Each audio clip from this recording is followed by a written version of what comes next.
ದೇವರ ಅತಿ ಪರಿಶುದ್ಧ ನಾಮದಲ್ಲಿ ನಿಮ್ಮೆಲ್ಲರಿಗೂ ನನ್ನ ವಂದನೆಗಳು. ತಂದೆ, ಕುಮಾರ, ಪರಿಶುದ್ಧಾತ್ಮ ತ್ರಯೇಕ ದೇವರ ನಾಮದಲ್ಲಿ ಎಲ್ಲ ದೈವ ಜನರಿಗೂ ಮತ್ತು ನನ್ನನ್ನು ಆಹ್ವಾನಿಸಿದಂಥ ಸುಂದರಯ್ಯನವರಿಗೂ ಮತ್ತು ನನ್ನನ್ನು ಪರಿಚಯಿಸಿದಂಥ ನಮ್ಮ ಇವರಿಬ್ಬರು ನಮಗೆ ಆತ್ಮೀಯ ಕುಮಾರರೇ ಆಗ್ಬಿಟ್ಟು ನನಗೆ ಪರಿಚಯ ಆದಾಗಿಲ್ಲ. ಸಾಮಿಲಯ್ಯನವರಿಗೂ ಕೂಡ ನನ್ನ ವಂದನೆಗಳು. ಮತ್ತು ಅಯ್ಯವರು ನಿಮ್ಮ ಹೆಸರು ಗೊತ್ತಾಗಲಿಲ್ಲ?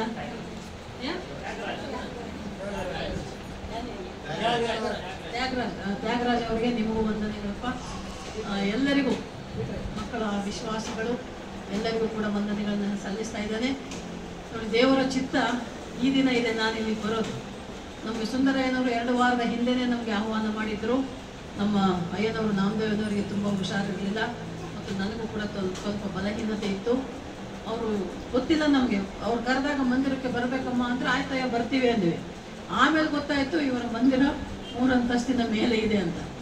ಇಷ್ಟು ಮೇಲೆ ಹತ್ತಿ ಇಳಿಯೋದು ಕಷ್ಟ ಆಗುತ್ತೆ. ನಮ್ಮ ಅಯ್ಯವರು ಹಾರ್ಟ್ ಪೇಷಂಟು, 3 ಸಲ ಹಾರ್ಟ್ ಅಟ್ಯಾಕ್ ಆಗಿದೆ. ಆದರೂ ಕೂಡ ದೇವರ ಕೃಪೆಯಲ್ಲಿ ದೇವರು ಇನ್ನೂ ಕೂಡ ಆಯುಷ್ಯ ಆರೋಗ್ಯ ಕೊಟ್ಟು ನಡೆಸ್ತಾ ಇದ್ದಾನೆ. ನಮ್ಮ ಅಯ್ಯವ್ರಿಗೆ 75 ವರ್ಷ ಆಗಿ 76ನೇ ವರ್ಷ ಈಗ. ದೇವರ ಕೃಪೆಯಲ್ಲಿ ಸೇವೆಯಲ್ಲಿ ಇನ್ನೂ ಕೂಡ ದೇವರು ನಮ್ಮನ್ನು ಉಪಯೋಗಿಸ್ತಾ ಇದ್ದಾನೆ. ಅದಕ್ಕೆ ದೇವರಿಗೆ ಕೋಟಿ ಕೋಟಿ ಸ್ತೋತ್ರಗಳು. ಈ ದಿನ ನಿಜವಾಗ್ಲೂ ನಮ್ಮ ಸಾಕ್ಷಿಗಳು ಹೇಳ್ತಾ ಹೋದರೆ ನಮ್ಮ ಜೀವನದಲ್ಲಿ ವೈಯಕ್ತಿಕವಾಗಿ ಪರ್ಸನಲ್ ಆಗಿಯೂ ಅಥವಾ ಕುಟುಂಬವಾಗಿಯೂ ಅಥವಾ ಸೇವೆಯಲ್ಲಾಗಲಿ ಸುವಾರ್ಥ ಸೇವೆಯಲ್ಲಾಗಲಿ ಅನೇಕ ಅದ್ಭುತ. ಯೋಗ 9:10 ವಾಕ್ಯ ಗೊತ್ತಲ್ವ ಎಲ್ರಿಗೆ? ಯೋಗ 9:10 ವಾಕ್ಯ ಏನು ಹೇಳುತ್ತೆ ನೋಡಿ. ಕಂಠಪಾಠ ಇರಬೇಕು ಮಕ್ಕಳ ಸಭೆ ಮಕ್ಕಳಿಗೆ ವಾಕ್ಯ ಇದೆ.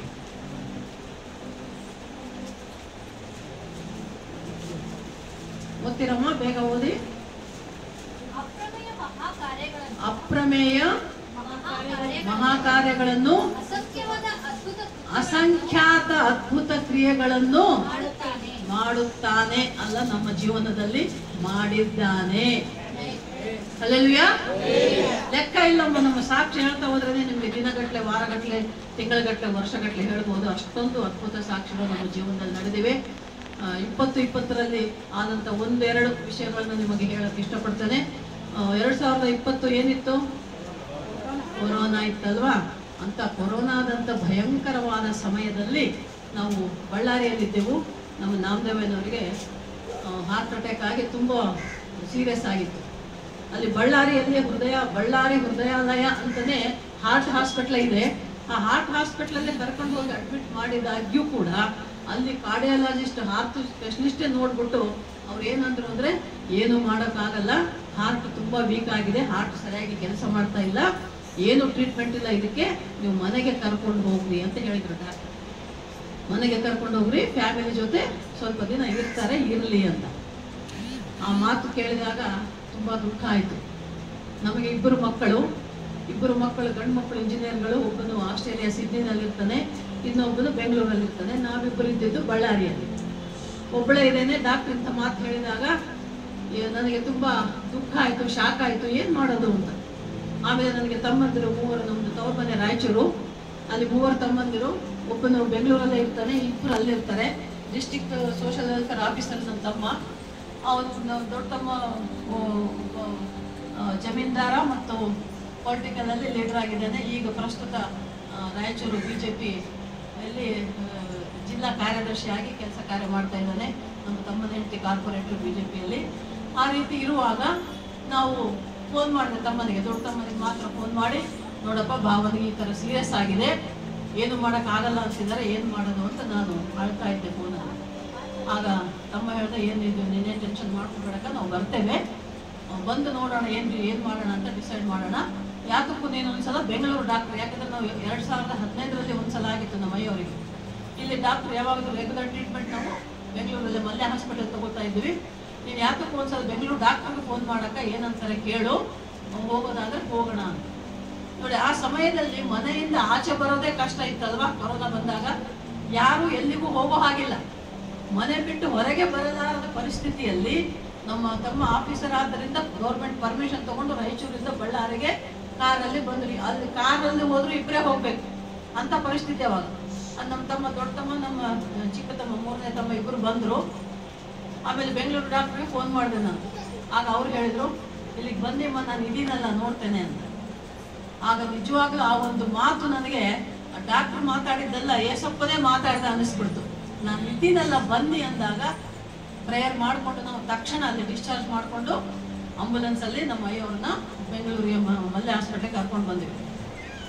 ಬರುವಾಗ ನಿಮಗೆ ಗೊತ್ತಾ, ನಾವು ಬೆಂಗಳೂರು ಟ್ರಾಫಿಕ್, ಬೆಂಗಳೂರು ಎಂಟರ್ ಆಗಿದ್ದೇವೆ. ಬೆಂಗಳೂರು ಸಿಟಿಯಲ್ಲಿಂದ ನಾವು ಸೇರಬೇಕು ಅಂದರೆ ತುಂಬ ಕಷ್ಟ ಆಯಿತು.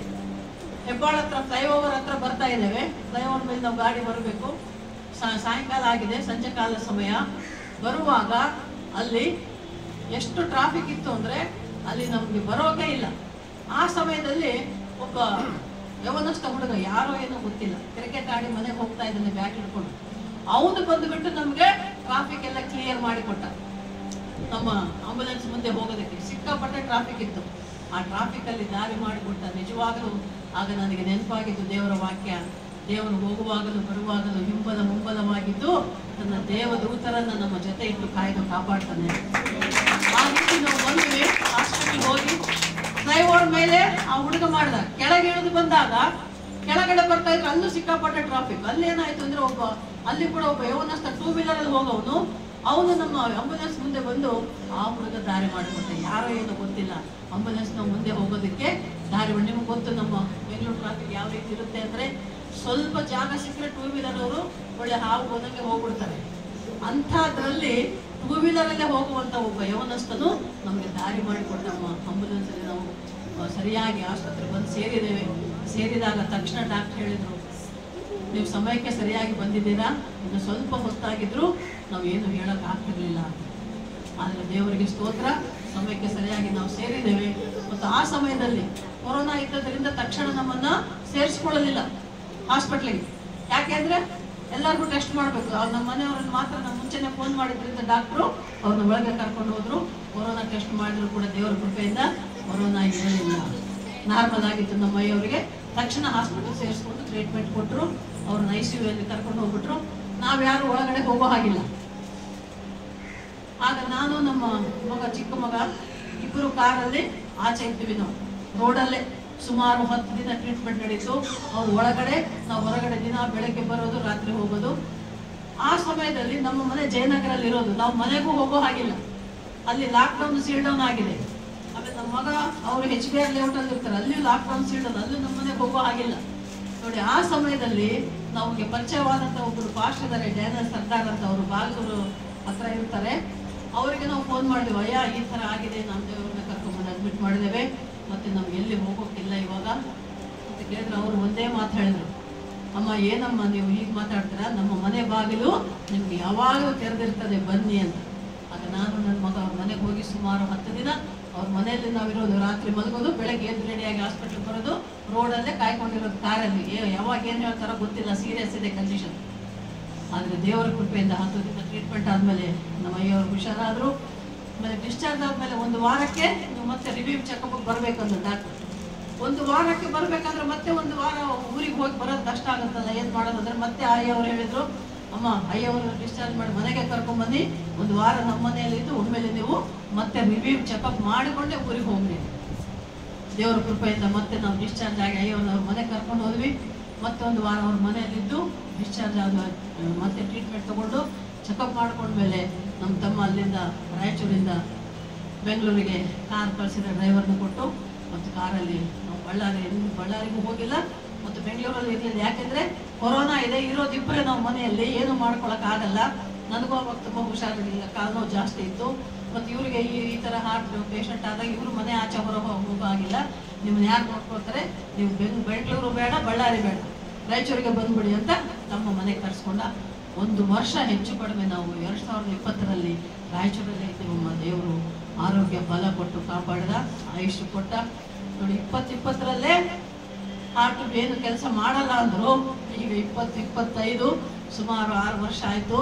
ದೇವರು ಇಂದು ಕೂಡ ನಮ್ಮ ಅಯ್ಯವ್ರನ್ನ ಕಾಯ್ದು ಕಾಪಾಡಿ ನಡೆಸ್ತಾ ಇದ್ದಾನೆ. ನಮ್ಮ ಅಯ್ಯ ಹೇಳ್ತಾರೆ, ಬೈಬಲಲ್ಲಿ ಬರಲಿಟ್ಟ ಮನುಷ್ಯನ ಆಯುಷು 70 ವರ್ಷ. ಬೈಬಲಲ್ಲಿರೋದು 70 ವರ್ಷದ ಮೇಲ್ಪಟ್ಟು ನಾವಿದ್ದೀವಿ ಅಂದರೆ ದೇವರ ವಾಕ್ಯ ಹೇಳ್ತದೆ ಅದು ಆಯಾಸವೇ ಪ್ರಯಾಸವೇ ಅಂತ. ಆದರೂ ನಮಗದು ನಮ್ಮ ಅಯ್ಯನವರಿಗೆ ಆಶೀರ್ವಾದಕರವಾಗಿದೆ. ನಮ್ಮ ಅಯ್ಯ ಯಾವಾಗ ಹೇಳ್ತಾರೆ, ನಾನೀಗ ಬೋನಸ್ ಪೀರಿಯಡಲ್ಲಿ ಇದ್ದೀನಿ ಅಂತ. ಯಾಕಂದರೆ ದೇವರು ಕೊಟ್ಟ ವಯಸ್ಸು ಬೋನಸ್ ಇದು. 70 ವರ್ಷ ಆಗೋಯ್ತು. ಅದ್ರ ಮೇಲೆ ಇದ್ದೀವಿ ಅಂದ್ರೆ ನಾವು ಯಾರೇ ಆಗಲಿ 70ಕ್ಕೆ ಮೇಲ್ಪಟ್ಟವರು ದೇವರ ಕೃಪೆಯಿಂದ, ದೇವರ ಕರುಣೆಯಿಂದ, ದೇವರ ದಯೆಯಿಂದ ನಾವಿದ್ದೇವೆ. ಹಾಗೆ ನಮ್ಮ ಐನೂರನ್ನ ದೇವರು ನಡೆಸ್ತಾ ಇದ್ದಾರೆ. ದೇವರಿಗೆ ಸ್ತೋತ್ರ.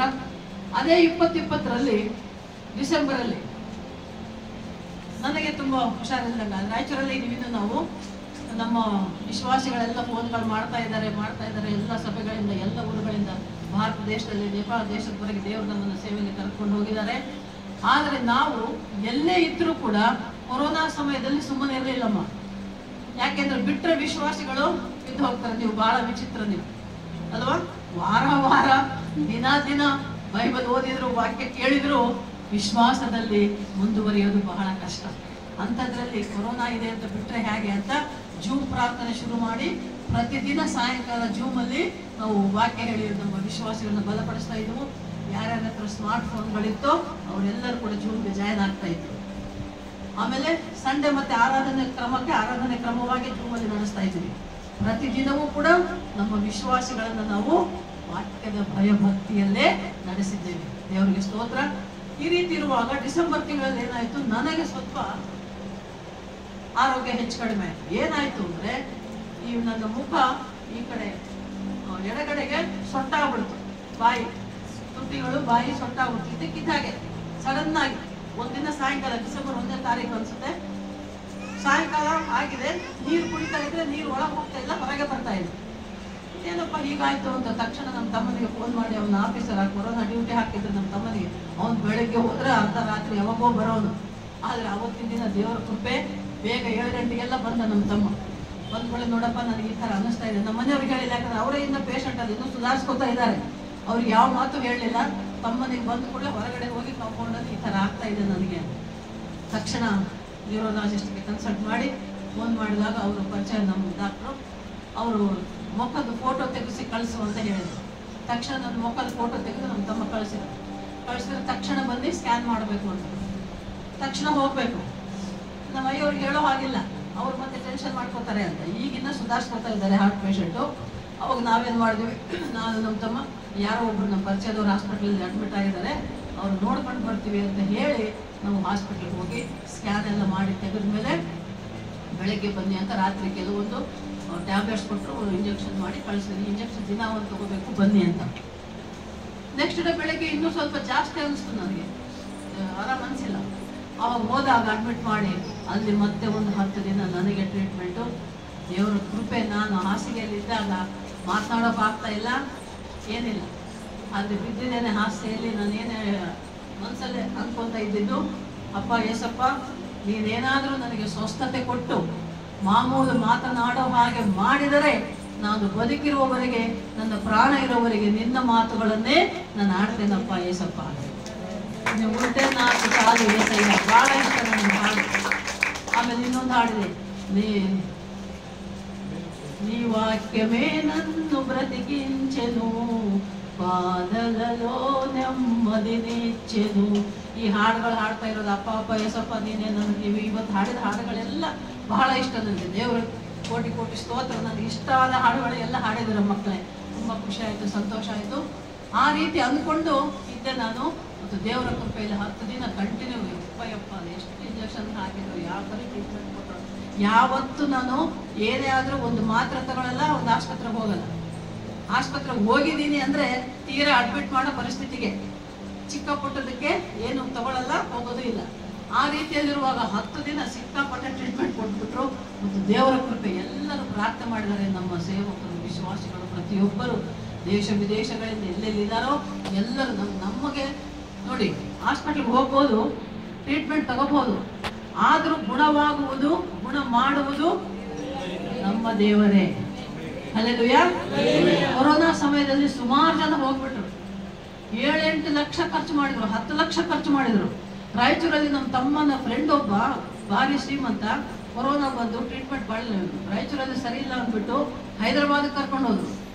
ಸುಮಾರು 25 ಲಕ್ಷ ಖರ್ಚು ಮಾಡಿದರು. ಆದರೂ ಆತ ಉಳಿಲಿಲ್ಲ. ನೋಡಿ, ಲಕ್ಷಗಟ್ಟಲೆ ಖರ್ಚು ಮಾಡಿದ್ರು ಏನೂ ಆಗಿಲ್ಲ. ಆದರೆ ಅದೇ ಕೊರೋನಾ ಪರಿಸ್ಥಿತಿಯಲ್ಲಿ ನಮ್ಮ ನಾಮದೇವಯ್ಯನವರನ್ನ ಮರಣದ ಹಾಸಿಗೆಯಿಂದ ದೇವರು ಎಬ್ಬಿಸಿದ. ಮತ್ತು ದೀನ ದಾಸಳಾದ ನನ್ನನ್ನು ಸ್ವಸ್ಥಗೊಳಿಸಿ ಮತ್ತೆ ನಿಮ್ಮ ಮುಂದೆ ನಾನು ಯಥಾ ರೀತಿ ನಿಂತು ಮಾತನಾಡುವಂತ ಪರಿಸ್ಥಿತಿಯನ್ನ, ಸ್ವಸ್ಥತೆಯನ್ನ ದೇವರು ಕೊಟ್ಟ ಮಕ್ಕಳೇ. ಯಾಕೆ? ಯಾಕೋಬ 5:15 ವಾಕ್ಯ ಹೇಳ್ತದೆ, ನಂಬಿಕೆಯಿಂದ ಮಾಡಿದ ಪ್ರಾರ್ಥನೆ ರೋಗಿಗೆ ರಕ್ಷಣೆ ನೀಡುವುದು. ನಂಬಿಕೆ ಇರ್ಬೇಕು ಮಕ್ಕಳೇ, ಅಷ್ಟೇ. ನಿಮಗೆ ಇಷ್ಟು ಜನ ಇದ್ದೀರಾ, ಎಷ್ಟು ಜನಕ್ಕೆ ಎಷ್ಟು ಮಟ್ಟಿಗೆ ನಂಬಿಕೆ ಇದೆಯೋ ನನಗಂತೂ ಗೊತ್ತಿಲ್ಲ. 100% ನಂಬಿಕೆ ನಿಮಗಿರುವುದಾದರೆ ದೇವರು ಅದ್ಭುತ ಕಾರ್ಯಗಳನ್ನು ಮಾಡ್ತಾರೆ. ಅದಕ್ಕೆ ನಾವೇ ಜೀವಂತ ಸಾಕ್ಷಿ. ಈಗ ಎಷ್ಟೋ ಅನೇಕ ಅದ್ಭುತಗಳು ಮಾಡಿದ್ದಾರೆ. ಸುಮಾರು ಸಲ ನಾನು ನಮ್ಮ ಅಯ್ಯವರು ಹಾಸ್ಪಿಟಲ್ಗೆ ಹೋಗಿದ್ದೇವೆ. ಒಂದ್ಸಲ ಹಿಮೋಗ್ಲೋಬಿನ್ ತೀರಾ ಕಡಿಮೆ ಆಗ್ಬಿಟ್ಟಿತ್ತು. ದಪ್ಪ ಆಗಿದ್ದೀನಿ ಅಂತ. ನಾನು ದಪ್ಪ ಆಗಿರೋದಕ್ಕೆ ಕಾರಣ ಆಮೇಲೆ ಗೊತ್ತಾಯ್ತು. ಯಾಕೆ? ನಾನು ಮೊದಲು ಹೀಗೆ ಇದ್ದೆ, ಯಾರಿರುತ್ತೆ ತಣ್ಣಗಿದ್ದೆ. ನಾನು ಥೈರಾಯ್ಡ್ ಪ್ರಾಬ್ಲಮ್ ಆಗಿ ದಪ್ಪ ಆಗಿರೋದು. ಆ ದಪ್ಪ ಆಗಿರೋ ಕಾರಣ ಗೊತ್ತಿಲ್ಲದೆ ಡಯಟ್ ಮಾಡೋಕೆ ಶುರು ಮಾಡಿಬಿಟ್ಟೆ. ಊಟ ತಿಂಡಿ ಬಿಟ್ಟು ಬಹಳ ಲೈಟಾಗಿ ತಿಂತಾ ಇದ್ದೆ. ಅದಕ್ಕೇನಾಯ್ತು, ಹಿಮೋಗ್ಲೋಬಿನ್ ಕಡಿಮೆ ಆಯ್ತು. ತಿರ್ಗಾ ಇದಕ್ಕಿದ ಹಾಗೆ ಫುಲ್ ಬಾಡಿ ಸ್ವೆಟ್ ಆಗ್ಬಿಡೋದು, ಬೆವರು ಹಾಕ್ಬಿಡೋದು, ಬಿದ್ದುಬಿಡೋದು, ಮೂರ್ಛೆ ಹೋಗ್ಬಿಡೋದು. ಈ ತರ ಆಗ್ತಾ ಇತ್ತು. ಯಾಕೆ ಈ ತರ ಆಯ್ತು ಅಂತ ಬಳ್ಳಾರಲ್ಲಿ ಇದ್ದೀವಾಗ ಹೋದ್ರೆ ಡಾಕ್ಟರ್ಗಳು, ಎಷ್ಟೋ ಡಾಕ್ಟರ್ಗಳು ಏನೇನೋ ನೋಡಿದ್ರು, ಕರೆಕ್ಟಾಗಿ ಯಾರು ಡಯಾಗ್ನೋಸ್ ಮಾಡಲಿಲ್ಲ. ಯಾಕೆ ಈಗ ಆಗ್ತಾ ಇದೆ? 6 ಹೋಗ್ಬಿಟ್ಟಿದೆ ಹಿಮೋಗ್ಲೋಬಿನ್. 12 ಮೇಲಿರಬೇಕು, 6 ಆಗಿದೆ, 5, 6 ಆಗಿದೆ. ತೀರಾ ನಿತ್ರಾಣ ಆಗ್ಬಿಟ್ಟಿದೆ. ಅವಾಗ ಮತ್ತೆ ಬೆಂಗಳೂರಿಗೆ ರೆಫರ್ ಮಾಡಿದ್ರೆ ಮತ್ತೆ ಅದೇ ಹಾಸ್ಪಿಟ್ಲಿಗೆ ಬಂದು ಅಲ್ಲೇ ಅಡ್ಮಿಟ್ ಮಾಡಿ ಅಲ್ಲಿ ಅವ್ರು ಬ್ಲಡ್ ಕಲ್ಚರ್ ಅಂತ ಪ್ರತಿಯೊಂದು ಬ್ಲಡ್ನ ಟೆಸ್ಟ್ ಮಾಡಿದಾಗ ಗೊತ್ತಾಗಿದ್ದು ಡಯಟ್ ಮಾಡಿದ್ದಕ್ಕೆ ರಕ್ತ ಕಡಿಮೆ ಆಗಿದೆ, ಊಟ ತಿಂಡಿ ಸರಿಯಾಗಿ ಮಾಡಿಲ್ಲ. ಅವಾಗ ಹೇಳಿದ್ರು. ಮತ್ತೆ ಅಲ್ಲಿ ದೇವರು ಪರೀಕ್ಷೆ ನಮ್ಮ 5, 6 ಆದರೆ ಹಿಮೋಗ್ಲೋಬಿನ್ ಬದುಕುಳಿಯೋದು ಕಷ್ಟ, ಅಂದರೆ ರಕ್ತನೇ ಇಲ್ಲ ಮೈಯಲ್ಲಿ ಅಂತ. ಆ ಸಮಯದಲ್ಲಿ ಕೂಡ ದೇವರು ನನ್ನನ್ನು ಮರಣದ ಹಾಸಿಗೆಯನ್ನು ಎಬ್ಬಿಸಿದ್ದಾನೆ. ಎಲ್ಲರ ಪ್ರಾರ್ಥನೆ. ನಾವು ಹೇಳೋದು ಆಸ್ಪತ್ರೆಗಳು, ಔಷಧಿಗಳು ಮುಖ್ಯ ಅಲ್ಲ, ಅದಕ್ಕಿಂತ ಮುಖ್ಯ ಆಗಿರೋದು ದೇವರ ಕೃಪೆ. ನಾನು ಉಳಿದಿರುವುದು ಆತನ ಕರುಣೆಯಿಂದ, ಆತನ ಕೃಪಾವರಗಳು ನಿಂತು ಹೋಗುವುದಿಲ್ಲ. ಆತನ ಕೃಪೆ ಶಾಶ್ವತವಾದ ಕೃಪೆ ಮಕ್ಕಳೇ. ಅದು ಸಂಡೇ ಮಂಡೇ ಇರೋದಲ್ಲ, ಪ್ರತಿದಿನ ಪ್ರತಿ ಕ್ಷಣ ಆತನ ಕೃಪೆ ನಮ್ಮ ಮೇಲೆ ಇರ್ತದೆ. ಆದರೆ ನಾವು ಹೇಗಿರಬೇಕಂದ್ರೆ ಆ ಕೃಪೆಯನ್ನು ಹೊಂದಿಕೊಳ್ಳುವವರಾಗಿರಬೇಕು. ಕೃಪೆಯನ್ನು ಹೊಂದಿಕೊಳ್ಳುವವರಾಗಿರಬೇಕು ಅಂದರೆ ಪರಿಶುದ್ಧರಾಗಿರಬೇಕು. ನಡೆಯಿಂದಲೂ, ನುಡಿಯಿಂದಲೂ, ನಿಮ್ಮ ಹೃದಯದಿಂದಲೂ, ನಿಮ್ಮ ಆಲೋಚನೆಯಿಂದಲೂ, ಪ್ರತಿಯೊಂದು ವಿಷಯದಲ್ಲಿ ಕೂಡ ನೀವು ಪರಿಶುದ್ಧರಾಗಿರುವುದಾದರೆ ಮಾತ್ರ ಆತನ ಕೃಪೆ ಯಾವಾಗಲೂ ನಿಮ್ಮ ಮೇಲಿರ್ತದೆ, ನಮ್ಮ ಮೇಲಿದೆ. ಯಾಕೆಂದರೆ ನಾವು ಯಾವಾಗ ಈ ಸತ್ಯವೇದವನ್ನು ಹಿಡ್ಕೊಂಡಿದ್ದೇವೋ, ಯಾವಾಗ ಯೇಸಪ್ಪನ ಬಗ್ಗೆ ತಿಳ್ಕೊಂಡಿದ್ದೇವೋ, ಆ ದಿನದಿಂದ ಈ ದಿನ, ಈ ಕ್ಷಣದವರೆಗೂ ಕೂಡ ನಾವು ವಾಕ್ಯದ ಪ್ರಕಾರವೇ ಜೀವಿಸ್ತಾ ಇದ್ದೇವೆ. ಆದ್ದರಿಂದ ದೇವರು ನಮ್ಮನ್ನಿನ್ನೂ ಕೂಡ ಆಯುಷ್ಯ, ಆರೋಗ್ಯ, ಬಲ ಕೊಟ್ಟು ನಡೆಸ್ತಾ ಇದ್ದಾನೆ. ದೇವರಿಗೆ ಸ್ತೋತ್ರ. ಇದು ಒಂದು ಸಾಕ್ಷಿ. ಈ ಥರ ಹೇಳೋಕೆ ಹೋದರೆ ಸಿಕ್ಕಾಪಟ್ಟೆ ಇದ್ದಾವೆ. ಮತ್ತೆ ಮುಂದೆ ಸಮಯ ಇದ್ದರೆ ನೋಡೋಣ. ಯಾಕೆಂದರೆ ಇನ್ನು ವಾಕ್ಯ ಭಾಗಕ್ಕೆ ಹೋಗ್ಬೇಕು ನಾವು. ಇನ್ನು ವಾಕ್ಯ ಶುರುವಾಗಿಲ್ಲ ಮಕ್ಕಳೇ. ಎಷ್ಟೊತ್ತು ಹೇಳಬೇಕು ಗೊತ್ತಿಲ್ಲ. ಪವಿತ್ರಾತ್ಮ ದೇವರು ನಡೆಸಿರೋವರೆಗೆ ನಾನು ಹೇಳ್ತೇನೆ. ಅಂದುಕೊಂಡ ವಿಷಯ ಹೇಳೇ ಹೋಗೋದು. ನಾನು ಏನು ದೇವರು ಹೇಳಬೇಕು ಅನ್ನಿಸ್ತಾನೋ ಅದನ್ನು ಹೇಳೇ ನಾನು ಹೋಗೋದು. ಸ್ವಲ್ಪ ಸಮಯ ಹೆಚ್ಚು ಕಡಿಮೆ ಆದರೂ ಸುಧಾರಿಸ್ಕೊಳ್ಳಿ. ನಾವು ಮಾಡೋದು ಹಳ್ಳಿ ಸೇವೆ. ಆ ಹಳ್ಳಿಗಳಲ್ಲಿ ಮುಗ್ಧರು, ಅಮಾಯಕರು, ಅನಕ್ಷರಸ್ಥರು, ಬಡವರು ಆಗಿದ್ದರೂ ಕೂಡ ಅವರು ಕ್ರಿಸ್ತನ ಪ್ರೀತಿಯಲ್ಲಿ, ಆತ್ಮೀಯತೆಯಲ್ಲಿ ಬಹಳ ಶ್ರೀಮಂತರು. ಅವ್ರನ್ನ ವಾಕ್ಯ ಹೇಳೋದಕ್ಕಿದ್ರೆ ಗಂಟೆ 1 ಗಂಟೆ 2 ಗಂಟೆ ಆದರೂ ಕೂಡ ಹಾಯಾಗಿ ಕೂತ್ಕೊಂಡು ಕೇಳ್ತಾ ಇರ್ತಾರೆ ಮಕ್ಕಳು ವಾಕ್ಯ. ಆದರೆ ಸಿಟಿ ಲೈಫ್ ಹಾಗಲ್ಲ. ಸ್ವಲ್ಪ ಒಂದು 5-10 ನಿಮಿಷ ಹೆಚ್ಚು ಕಡಿಮೆ ಆದರೆ ಆಗಲೇ ಎಲ್ಲರೂ ವಾಚ್. ಈಗ ವಾಚ್ ಇಲ್ಲ, ಮೊಬೈಲ್ ಅಲ್ವಾ, ಟೈಮ್ ನೋಡ್ಬಿಡ್ತೀರ. ಆದರೆ ಸಮಯ ಮುಖ್ಯ ಅಲ್ಲ ನಮಗೆ. ದೇವರ ವಾಕ್ಯ, ದೇವರ ಆಶೀರ್ವಾದ ಮುಖ್ಯವಾದದ್ದು.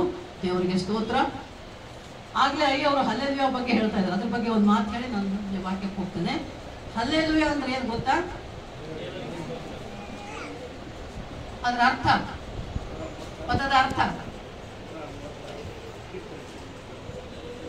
ವಾಕ್ಯದಲ್ಲಿ ನೋಡೋಣ. ಇದು ಪ್ರಕಟಣೆ ಗ್ರಂಥ 19:1ನೇ ವಾಕ್ಯ. ಎಲ್ಲ ಯಾವ ಭಾಷೆದವರು ಇದ್ದಾರೆ, ಎಲ್ಲ ಭಾಷೆಯಲ್ಲಿ ಓದಿ ಹೋಗ್ತಾರೆ.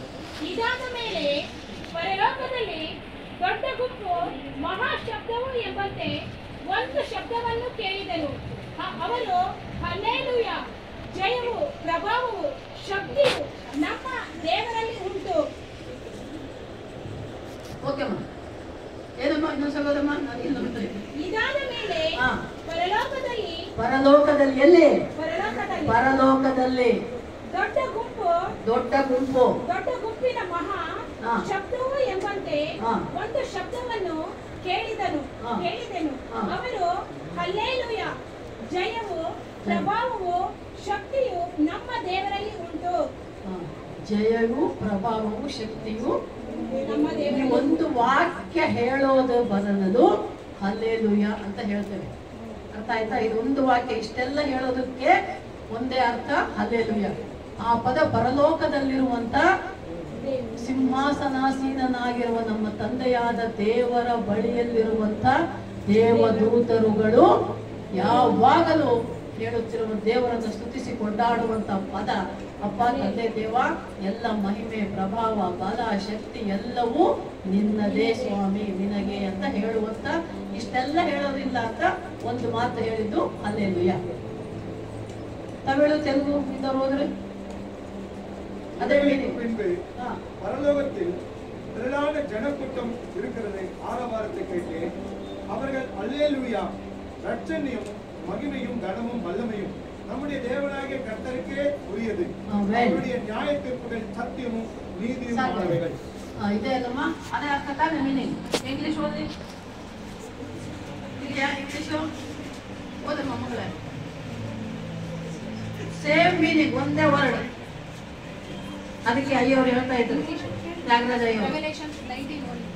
After this I heard what sounded like the roar of a large crowd of people in heaven, saying, Praise God, salvation, glory and power belong to our God. Praise, glory and power belongs to our God. Telugu ಇದೆಯಮ್ಮ? Telugu ಯಾರಿಲ್ವಾ? ತೆಲುಗುದಲ್ಲಿ ಕೂಡ ಒಂದೇ ಅರ್ಥ ಬರುತ್ತೆ. ಹೀಗೆ ಯಾವ ಭಾಷೆಯಲ್ಲಿ ಹೋದ್ರೂ hallelujah ಅಂದ್ರೆ ಒಂದೇ. ಇಡೀ ಪ್ರಪಂಚದ ಯಾವ ಮೂಲೆಯಲ್ಲಿ ಯಾವ ಒಬ್ಬ ಕ್ರೈಸ್ತನಿದ್ದರೂ ಕೂಡ ಅವನು ಹೇಳಬೇಕಾಗಿರುವಂತ ಪದ, ದೇವರನ್ನು ಸ್ತುತಿಸಿ ಕೊಂಡಾಡುವುದು ಹಲ್ಲೆಲೂಯ. ಹೇಳಿ ಎಲ್ಲರೂ. ನಿಮ್ಮ ಬಲಗೈಯನ್ನು, ಕೈಗಳು ಬಂದಿದ್ರೆ ಸಭೆಗೆ ಬಲಗೈಯನ್ನು ಮೇಲಕ್ಕೆತ್ತಿ ಜೋರಾಗಿ ಹಲ್ಲೆಲೂಯ ಹೇಳಬೇಕು. Hallelujah, hallelujah, hallelujah. ದೇವರಿಗೆ ಮಹಿಮೆ. ಮಕ್ಕಳೇ, ದೇವರನ್ನು ನಾವು ಸ್ತುತಿಸಿ ಕೊಂಡಾಡಬೇಕು. ದೇವರ ಸನ್ನಿಧಿಯಲ್ಲಿರುವಾಗ ನಾವು ಜೀವದಿಂದಿರಬೇಕು. ಏನೇ ಕಷ್ಟಗಳು, ನಷ್ಟಗಳು, ಚಿಂತೆಗಳು, ಬಾಧೆಗಳು, ರೋಗಗಳಿದ್ದರೂ ಕೂಡ ಅವೆಲ್ಲ ಮಂದಿರದ ಆಚೆ. ಮಂದಿರದೊಳಗೆ ಬಂದಾಗ, ದೇವರ ಸನ್ನಿಧಿಯಲ್ಲಿದ್ದಾಗ ಜೀವವೇ ಇರಬೇಕು. ನಾವು ಸಂತೋಷವೇ ಸಮಾಧಾನವೇ ಅಲ್ವಾ ದೇವರ ಸನ್ನಿಧಿಯಲ್ಲಿ. ದೇವರಿಗೆ ಸ್ತೋತ್ರ. ನೋಡಿ, ನಾವು ಯೇಸು ಸ್ವಾಮಿಯನ್ನ ನಂಬಿದ್ದೀರಾ ಎಲ್ಲರೂ ಅಲ್ವಾ? ಯಾಕೆ ನಂಬಿದ್ದೀರಾ? ಯಾರಾದ್ರೂ ಹೇಳ್ತೀರಾ? ಇಷ್ಟು ಜನ ಇದ್ದೀರಾ, ಎಲ್ಲರೂ ದೇವರ ಮಕ್ಕಳು, ಯೇಸು ಸ್ವಾಮಿ ನಂಬಿದವರೇ ತಾನೆ? ಏನಯ್ಯ ನಂಬಿದಿರಲ್ವ ಎಲ್ಲರೂ? ಯಾಕೆ ನಂಬಿದ್ದು?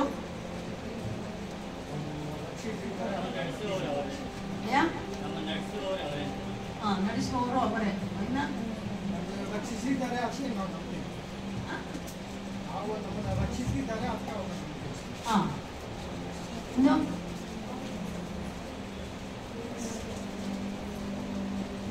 8 ವರ್ಷ ಆಯ್ತು ಯೇಸು ಕೃಪಾನಿಧಿ ಪ್ರೇಯರ್ ಹಾಲ್ ಸ್ಟಾರ್ಟ್ ಆಗಿ, ಅಯ್ಯನವರ ಸೇವೆ ಸ್ಟಾರ್ಟ್ ಆಗಿ, ಪ್ರತಿದಿನ ಪ್ರತಿ ವಾರ ಆರಾಧನೆಗಳು, ಕುಟುಂಬ ಪ್ರಾರ್ಥನೆಗಳು, ವಾಕ್ಯಗಳು ಹೇಳ್ತಾ ಇದ್ದಾರೆ. ಅವರು ನೀವು ಕೇಳ್ತಾ ಇದ್ದೀರಾ.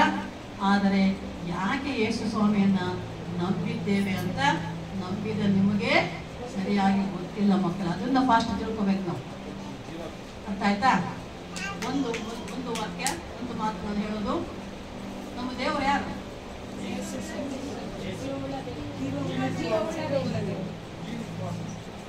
ಯೇಸು ಕ್ರಿಸ್ತನು. ಹೌದಾ? ದೇವರು ಜೀವವುಳ್ಳಾತನು, ಸತ್ಯವೂ ಮಾರ್ಗವೂ ಜೀವವೂ ಆಗಿರುವ ಯೇಸು ಸ್ವಾಮಿ. ಆದರೆ ನಾವು ದೇವರು ಅನ್ನೋದು ಇದೇನಿದು?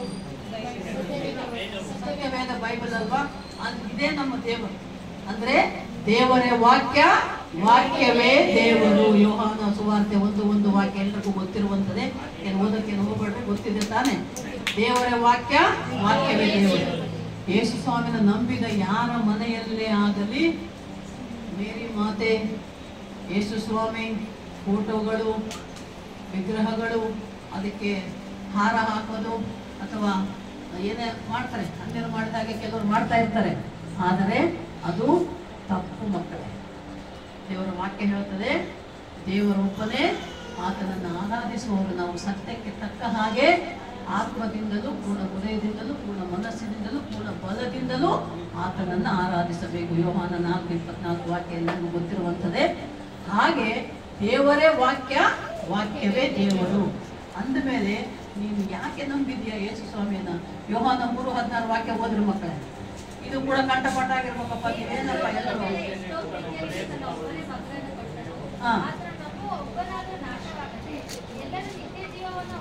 ಇದೇ ಮಾತಲ್ಲಿ ಇದೆಯಲ್ಲಪ್ಪ. ಯಾಕಪ್ಪ ಯೇಸು ಸ್ವಾಮಿ ನಂಬಿದಿರ ನೀವು ಅನ್ನೋದು ಉತ್ತರ ಇಲ್ಲೇ ಇದೆ ತಾನೆ. ದೇವರ ಚಿತ್ತ ಏನಾಗಿದೆ? ಯಾರೊಬ್ಬರೂ ನಾಶವಾಗದೆ ಏನ್ ಮಾಡ್ಬೇಕವರು? ನಿತ್ಯ ಜೀವ ಹೊಂದಿಕೊಳ್ಳಬೇಕು. ಅದು ದೇವರ ಚಿತ್ತ. ನಿತ್ಯ ಜೀವ ಹೊಂದಿಕೊಳ್ಳುವುದಕ್ಕಾಗಿ ನೀವು ಯೇಸು ಸ್ವಾಮಿ ನಂಬಿರೋದಪ್ಪ. ಅನಾರೋಗ್ಯಕ್ಕಾಗಿ ಅಥವಾ ಸಾಲದ ಬಾಧೆಗಾಗಿ ಅಥವಾ ಮನೆಯಲ್ಲಿ ಚಿಂತೆಗಾಗಿ ಅಥವಾ ಒಂದು ಯಾರಾದರೂ ನಿಮ್ಗೆ ಹೇಳಿದಾರ ಬಂದ್ರೆ ಯೇಸು ಸ್ವಾಮಿ ಹತ್ರ ಬಂದ್ರೆ ಹೀಗಾಗ್ತದೆ ಹಾಗಾಗ್ತದೆ, ಅದು ಇದು ಯಾವುದು ಅಲ್ಲ. ಯೇಸು ಸ್ವಾಮಿನ ನಂಬಬೇಕು ಅಂದ್ರೆ ನಿತ್ಯ ಜೀವ ಹೊಂದಿಕೊಳ್ಳುವುದಕ್ಕೆ. ಕ್ರೈಸ್ತರಿಗೆ, ಯೇಸು ಸ್ವಾಮಿನ ನಂಬಿದವರಿಗೆ ಸಾವೇ ಇಲ್ಲ ಮಕ್ಕಳೇ. ಕ್ರೈಸ್ತರಿಗೆ ಸಾವಿಲ್ಲ. ಇದು ಬಹಳ ಆಳವಾದ ಮಾತು, ಅರ್ಥ ಮಾಡ್ಕೋಬೇಕಾದ್ರೂ ನಿಮ್ಗೆ ಸರಳವಾಗಿ ಸುಲಭವಾಗಿ ಅರ್ಥವಾಗುವಾಗಿ ಒಂದು ಮಾತಿನಲ್ಲಿ ನಾನು ಹೇಳೋಕೆ ಇಷ್ಟಪಡ್ತೇನೆ. ಸಾವಿಲ್ಲ ಅಂದರೆ ಅರ್ಥ ನಮಗೆ ನಿತ್ಯ ಜೀವ ಇದೆ ಅಂತ. ನಿತ್ಯ ಜೀವ ಅಂದ್ರೆ, ನಿತ್ಯ ಅಂದ್ರೆ ಪ್ರತಿದಿನ ಜೀವ ಆಗುತ್ತೆ, ಜೀವಂತವಾಗಿರೋದು. ಅಂದ್ರೆ ನಾವು ಭೂಮಿಯ ಮೇಲಿರುವವರೆಗೆ ಈ ದಿನ ಈ ಕ್ಷಣವೂ ಕೂಡ ನಮ್ಮ ಮಧ್ಯದಲ್ಲಿ ನಮ್ಮ ಕಣ್ಣಿಗೆ ಕಾಣದ ಪರಿಶುದ್ಧಾತ್ಮ ದೇವರು ನಮ್ಮ ಮಧ್ಯದಲ್ಲಿ ವಾಸಿಸ್ತಾ ಇದ್ದಾರೆ, ನಮ್ಮ ಜೊತೆ ಇದ್ದಾರೆ. ಹಲ್ಲೆಲೂಯಾ. ನಮ್ಮ ದೇವರು ನಮ್ಮ ಜೊತೆ ಇಲ್ಲಿ ಭೂಮಿ ಮೇಲೆ ಇದ್ದಾರೆ. ನಾವು ಮರಣಿಸಿದರೆ, ದೇವರಲ್ಲಿ ನಿದ್ರಿಸಿದರೆ, ನಾವು ಸತ್ತು ಹೋದರೆ, ಸುಲಭವಾಗಿ ಅರ್ಥ ಆಗಬೇಕು ಅಂದ್ರೆ, ಆಗ ಏನಾಗುತ್ತೆ? ಈ ನಮ್ಮ ದೇಹ ಮಣ್ಣಿಗೆ ಹೋಗ್ತದೆ, ಆದ್ರೆ ನಮ್ಮ ಆತ್ಮ ಎಲ್ಲಿ ಹೋಗ್ತದೆ? ಪರಲೋಕಕ್ಕೆ, ದೇವರ ಬಳಿಗೆ ಹೋಗ್ತದೆ ಮಕ್ಕಳೇ. ಅಂದರೆ ಆತ್ಮಕ್ಕೆ ಸಾವಿಲ್ಲ. ದೇಹ ಹೋಗ್ತದೆ, ಮಣ್ಣಿಂದ ಮಾಡಿರೋದು ಮಣ್ಣಿಗೆ ಹೋಗ್ತದೆ. ಆದಿಕಾಂಡದಲ್ಲಿ ಫಸ್ಟ್ ನೀವು ಓದ್ತಾ ಹೋದ್ರೆ ಆದಾಮನ ಸೃಷ್ಟಿ ಆಗಿದ್ದು ಮಣ್ಣಿನಿಂದ ತಾನೆ. ಅದೇ ರೀತಿ ಮಣ್ಣಿನಿಂದ ಮಾಡಿದ ಈ ದೇಹ ಮಣ್ಣಿಗೆ ಹೋಗ್ತದೆ. ಆದ್ರೆ ಆತ್ಮ ನಾವು ರಕ್ಷಿಸಿಕೊಳ್ಳಬೇಕಾಗಿರೋದು ಏನು ಅಂದ್ರೆ ನಮ್ಮ ಆತ್ಮವನ್ನು, ಆತ್ಮದ ರಕ್ಷಣೆ. ಬದುಕಿರುವವರೆಗೆ ಭೂಲೋಕದಲ್ಲಿ ಆತ್ಮದೇವರು, ಪರಿಶುದ್ಧಾತ್ಮ ದೇವರು ನಮ್ಮ ಜೊತೆ ಇರ್ತಾನೆ. ನಾವು ಮರಣಿಸಿದಾಗ ನಮ್ಮ ಆತ್ಮವು ಪರಲೋಕದಲ್ಲಿ ದೇವರ ಜೊತೆ ಇರ್ತದೆ. ಅಂದ ಮೇಲೆ ನಮಗೆ ಸಾವಿಲ್ಲ. ಅರ್ಥ ಆಯ್ತಾ? ಕ್ರೈಸ್ತರಿಗೆ ಸಾವಿಲ್ಲ. ಸಾವೆಂದರೆ ಭಯ ಇಲ್ಲ, ಚಿಂತೆ ಇಲ್ಲ, ಬಾಧೆ ಇಲ್ಲ. ಸಾವೆಂದರೆ ಸಂತೋಷವೇ. ಯಾಕೆಂದ್ರೆ ಮರುಕ್ಷಣ ನಾವು ದೇವರ ಹತ್ರ ಇರ್ತೀವನ್ನ ನಮ್ಮ ನಿರೀಕ್ಷೆ. ಆ ನಿರೀಕ್ಷೆ ಇರಬೇಕು ಪ್ರತಿಯೊಬ್ಬ ಕ್ರೈಸ್ತರಿಗೂ ಕೂಡ. ಹಲ್ಲೆಲೂಯಾ. ಇದು ನಿತ್ಯ ಜೀವ. ಯಾಕಂದ್ರೆ ಯಾಕಪ್ಪ ನಾವು ಯೇಸು ಯಾರಾದ್ರೂ ಹೊರಗಡೆ ಕೇಳಿದ್ರೆ ಯಾಕೆ ಹೋಗ್ತಾರೆ ಚರ್ಚಿಗೆ, ಯಾಕೆ ಯೇಸು ಸ್ವಾಮಿ ನಂಬಿದ್ದೀರಿ ಅಂದ್ರೆ ನಾವು ನಿತ್ಯ ಜೀವ ಹೊಂದಿಕೊಳ್ಳುವುದಕ್ಕಾಗಿ ಹೋಗ್ತೇವೆ ಅಂತ ಹೇಳ್ಬೇಕು. ನಿತ್ಯ ಜೀವ ಕೊಡುವವರು ಬೇರೆ ಯಾರು ಇಲ್ಲ. ಹಲ್ಲೆಲೂಯಾ. ನಮ್ಮ ಕ್ರಿಸ್ತರು, ಯೇಸು ಕ್ರಿಸ್ತರು ಏನು ನಮಗಾಗಿ, ನನಗಾಗಿ ಪರಲೋಕದಿಂದ ಭೂಲೋಕಕ್ಕೆ ನರಮಾನವನಾಗಿ ಬಂದು ನರ ಮನುಷ್ಯರೊಳಗೆ ಮನುಷ್ಯನಾಗಿದ್ದುಕೊಂಡು ನಮ್ಮ ಪಾಪ ಶಾಪಗಳನ್ನ ಶಿಲುಬೆಯ ಮರಣದಲ್ಲಿ ತಾನೇ ಹೊತ್ತುಕೊಂಡು ತನ್ನ ಪ್ರಾಣವನ್ನ, ಅತ್ಯಮೂಲ್ಯವಾದ ರಕ್ತವನ್ನ ಸುರಿಸಿ ತನ್ನ ಪ್ರಾಣವನ್ನ ನಮಗಾಗಿ ಕೊಟ್ಟ ಯೇಸು.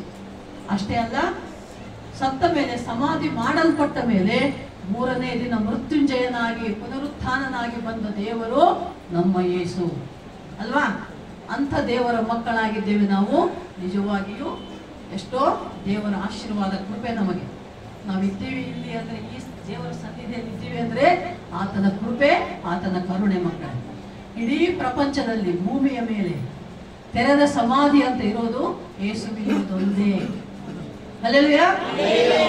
ಈಗಲೂ ಕೂಡ ಅಯ್ಯೋ ಹೋಗಿ ಬಂದಿರ್ಬೇಕು ಅನ್ಸುತ್ತೆ, ಅಲ್ಲಿ ನೋಡಿ ಬಂದಿರ್ತಾರೆ ತೆರೆದ ಸಮಾಧಿ. ನಾವಂತೂ ಇನ್ನು ಹೋಗಿಲ್ಲಮ್ಮ, ಹೋಗ್ಬೇಕು ಅನ್ಕೊಂಡಾಗೆಲ್ಲ ಯುದ್ಧನೇ ಆಗ್ತಾ ಇದೆ, ನಮ್ಗೆ ಹೋಗಕ್ಕಾಗಿಲ್ಲ ಈ ವರ್ಷ. ನಿಮ್ಗೆ ಹೋಗಿ ಬಂದವರು ಹೇಳ್ತಾರೆ, ಆ ಸಮಾಧಿ ಒಳಗಡೆ ಹೋಗಿ ಎಷ್ಟೋ ಜನ ಒಣಗಾದವರಿಗೆ ಪ್ರಾರ್ಥನೆ ಮಾಡ್ಕೊಂಡು ಬಂದಿದ್ದಾರೆ. ಇಡೀ ಪ್ರಪಂಚದಲ್ಲಿ ತೆರೆದ ಸಮಾಧಿ ಯೇಸು ಸ್ವಾಮಿದೊಂದೇ. ಅಂದರೆ ನಿತ್ಯ ಜೀವ ಉಳ್ಳಾತನು, ಸಾವನ್ನು ಗೆದ್ದಾತನು, ಮೃತ್ಯುಂಜಯನು, ಪುನರುತ್ಥಾನನೂ ಆಗಿರುವ ಯೇಸು ಸ್ವಾಮಿಯ ಮಕ್ಕಳಾಗಿದ್ದೇವೆ ನಾವು. ಅಂತ ಭಾಗ್ಯ ದೇವರು ನಮಗೆ ಕೊಟ್ಟಿದ್ದಾನೆ. ದೇವರಿಗೆ ಸ್ತೋತ್ರ. ಹಲ್ಲೆಲೂಯಾ. ಹಲ್ಲೆಲೂಯಾ. ಈ ದಿನದ ಒಂದು ವಾಕ್ಯದ ವಿಷಯ ಏನು ಅಂದ್ರೆ, ಸ್ವಲ್ಪ ಕಾಲ ಇರುವುದು ಮತ್ತು ಸದಾ ಕಾಲ ಇರುವುದು. ವಿಷಯ ಟಾಪಿಕ್ ಏನು ಅಂದ್ರೆ ಸ್ವಲ್ಪ ಕಾಲ ಇರುವುದು ಮತ್ತು ಸದಾ ಕಾಲ ಇರುವುದು ಏನು ಅನ್ನೋದನ್ನು ನಾವು ಸತ್ಯವಾದ ವೇದದಲ್ಲಿ ನೋಡೋಣ. 2 ಕೊರಿಂಥಿ 4ನೇ ಅಧ್ಯಾಯ 15ರಿಂದ 15, 16, 17 ವಾಕ್ಯ. 16, 17 ಓದ್ರಪ್ಪ. ಆ ಬಾಧೆಗಳೆಲ್ಲ ನಿಮ್ಮ ಹಿತಕ್ಕಾಗಿಯೇ ನಮಗೆ ಸಂಭವಿಸುತ್ತವೆ. ಅವುಗಳನ್ನು ಅಧಿಕವಾಗಿ ದೊರಕುವ ದೈವ ಕೃಪೆಯು ಬಹು ಜನರಿಗೆ ಕೃತಜ್ಞತೆಯನ್ನು ಹುಟ್ಟಿಸುವುದರಿಂದ ದೇವರಿಗೆ ಹೆಚ್ಚಾದ ಸ್ತೋತ್ರವು ಉಂಟು ಮಾಡುವುದು.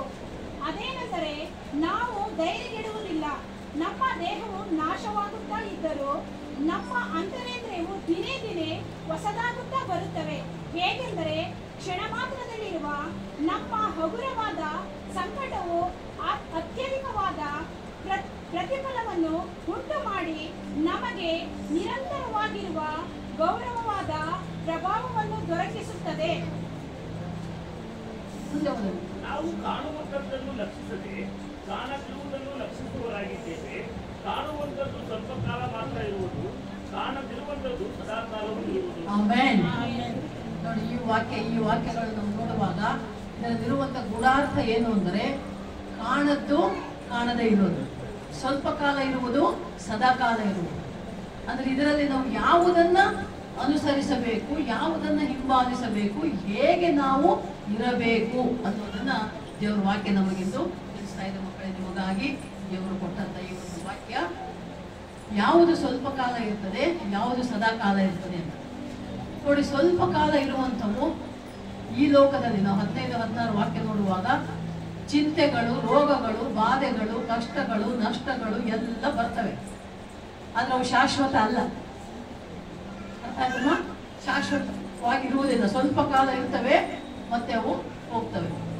ಅದೇ ರೀತಿ ನಮ್ಮ ಜೀವನ ಈ ಭೂಮಿಯ ಮೇಲೆ ಶಾಶ್ವತವಾಗಿರ್ತೀವ ನಾವು? ಇರ್ತೀವ? ಯಾವಾಗಲೂ ಚಿರಂಜೀವಿಗಳಾಗಿ. ಚಿರಂಜೀವಿ ಅಂದ್ರೆ ಯಾವತ್ತು ಜೀವಿಸೋದು ಅಂತ ಅರ್ಥ. ಚಿರಂಜೀವಿ ಒಬ್ಬನೇ. ನಮಗೆ ಯಾರು? ಏಸಪ್ಪ. ಯಾವಾಗಲೂ ಜೀವಿಸುವಂತ ದೇವರು ನಮ್ಮ ದೇವರು ಅಲ್ವಾ? ಸದಾ ಕಾಲ ಇರುವಾತನು, ಸತ್ಯವು ಜೀವವು ಮಾರ್ಗವಾಗಿರುವ ಯೇಸು ಸ್ವಾಮಿ ಮಾತ್ರ ಯಾವತ್ತು ಜೀವಂತವಾಗಿರುವ ನಮ್ಮ ದೇವರು, ಜೀವಂತವಾಗಿರುವ ದೇವರು. ಹೀಗೆ ದೇವ್ರ ವಾಕ್ಯ ಹೇಳ್ತಾ ಇದೆ, ನೀವು ಯಾವುದನ್ನ ಲಕ್ಷ್ಯ ಮಾಡ್ಬೇಕಂತೆ? ಕಾಣದೇ ಇರುವುದನ್ನ ಲಕ್ಷಿಸಿರಿ. ಕಾಣದೇ ಇರುವುದು ಯಾವುದು?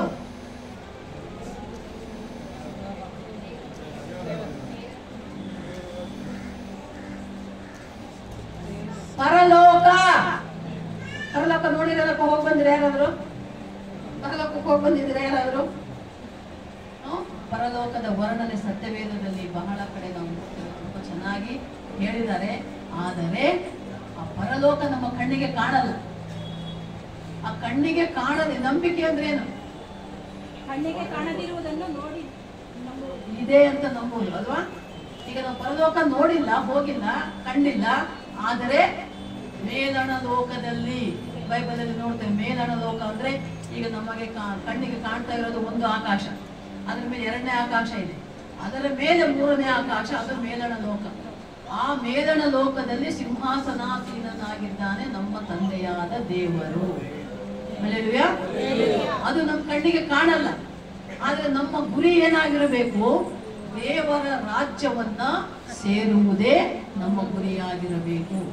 ಇದೇ 2 ಕೊರಿಂಥಿ 5ನೇ ಅಧ್ಯಾಯ 9ನೇ ವಚನ ನೋಡ್ರಿ.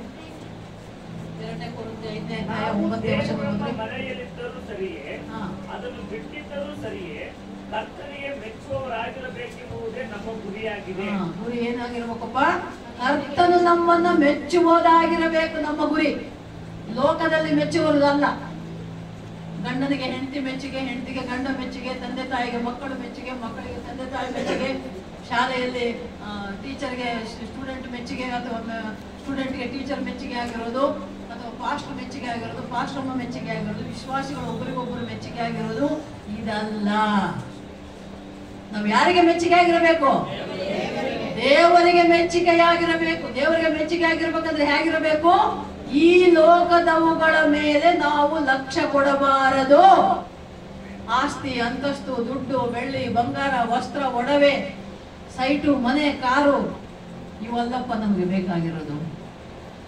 ಇವೆಲ್ಲವೂ ಏನಿವು ಶಾಶ್ವತ ಅಲ್ಲ, ಇದು ಅಶಾಶ್ವತ. ಸ್ವಲ್ಪ ಕಾಲ ಈ ಭೂಮಿ ಮೇಲೆ ಇರೋವರೆಗೆ. ನಾವು ಬಳ್ಳಾರಿಯಲ್ಲಿ 3 ಅಂತಸ್ತಿನ ಮನೆ ಇದೆ ನಮ್ದು, ಬೆಂಗಳೂರಲ್ಲಿ 6 ಅಂತಸ್ತಿನ ಮನೆ ಇದೆ. ಅಯ್ಯವರು ನೋಡಿದ್ದಾರೆ.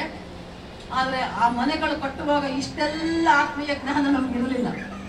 ಇವೆಲ್ಲ ವೇಸ್ಟ್ ಅಲ್ವಾ? ಏನು ಹೋಗ್ತೇವೆ, ಹೋದ್ರೆ ತಗೊಂಡು ಹೋಗ್ತೇವೆ. ಸತ್ರ ಬರುತ್ತಾ ಮನೆ? ನಮಗೆ ಬರಲ್ಲ. ಕಾರ್ ಬರುತ್ತಾ? ಬರಲ್ಲ. ಬೆಳ್ಳಿ ಬಂಗಾರ ಬರುತ್ತಾ? ಬರಲ್ಲ. ನಮ್ಮ ಅಯ್ಯವ್ರು ಹೇಳ್ತಿರ್ತಾರೆ, ನಾನು ಡ್ಯೂಟಿಗೆ ಹೋಗುವಾಗ ಸಿಕ್ಕಾಪಟ್ಟೆ ನನಗೆ ಬಟ್ಟೆ ಹುಚ್ಚು. ಯಾಕಂದ್ರೆ ಡ್ಯೂಟಿಗೆ ಹೋಗ್ಬೇಕಲ್ಲ, ದಿನ ಒಂದು ಸೀರೆ ಉಟ್ಕೋಬೇಕು. ಸೀರೆಗಳು ಕೊಂಡಿದ್ದು. ಅವಾಗ ಅನುಕೂಲ ಆದಾಗ ಒಂದಷ್ಟು ಬಂಗಾರ ತಗೊಂಡಿದ್ದೆ. ನಮ್ಮ ಅಯ್ಯವ್ರು ಒಂದೇ, ಯಾಕೆ ಇವೆಲ್ಲ ಇದೇನು ಬರತ್ತಾ ನಿನಗೆ? ಒಂದೇ ಮಾತು ಹೇಳೋರು ನಮ್ಮ ಅಯ್ಯ, ಇದನ್ನ ಬರಲೋಕಕ್ಕೆ ಬರುತ್ತಾ? ಯಾಕೆ ಸುಮ್ಮನೆ ತಗೋತೀಯ? ಈಗ ರಿಟೈರ್ಡ್ ಆದಾಗಿಂದಂತೂ ನಾನು ಒಂದು ಸೀರೆ ಕೊಂಡಿಲ್ಲ. ಎಲ್ಲಿ ಹೋಗೋದಿಲ್ಲ, ಮನೆ ತಾನಿರೋದು.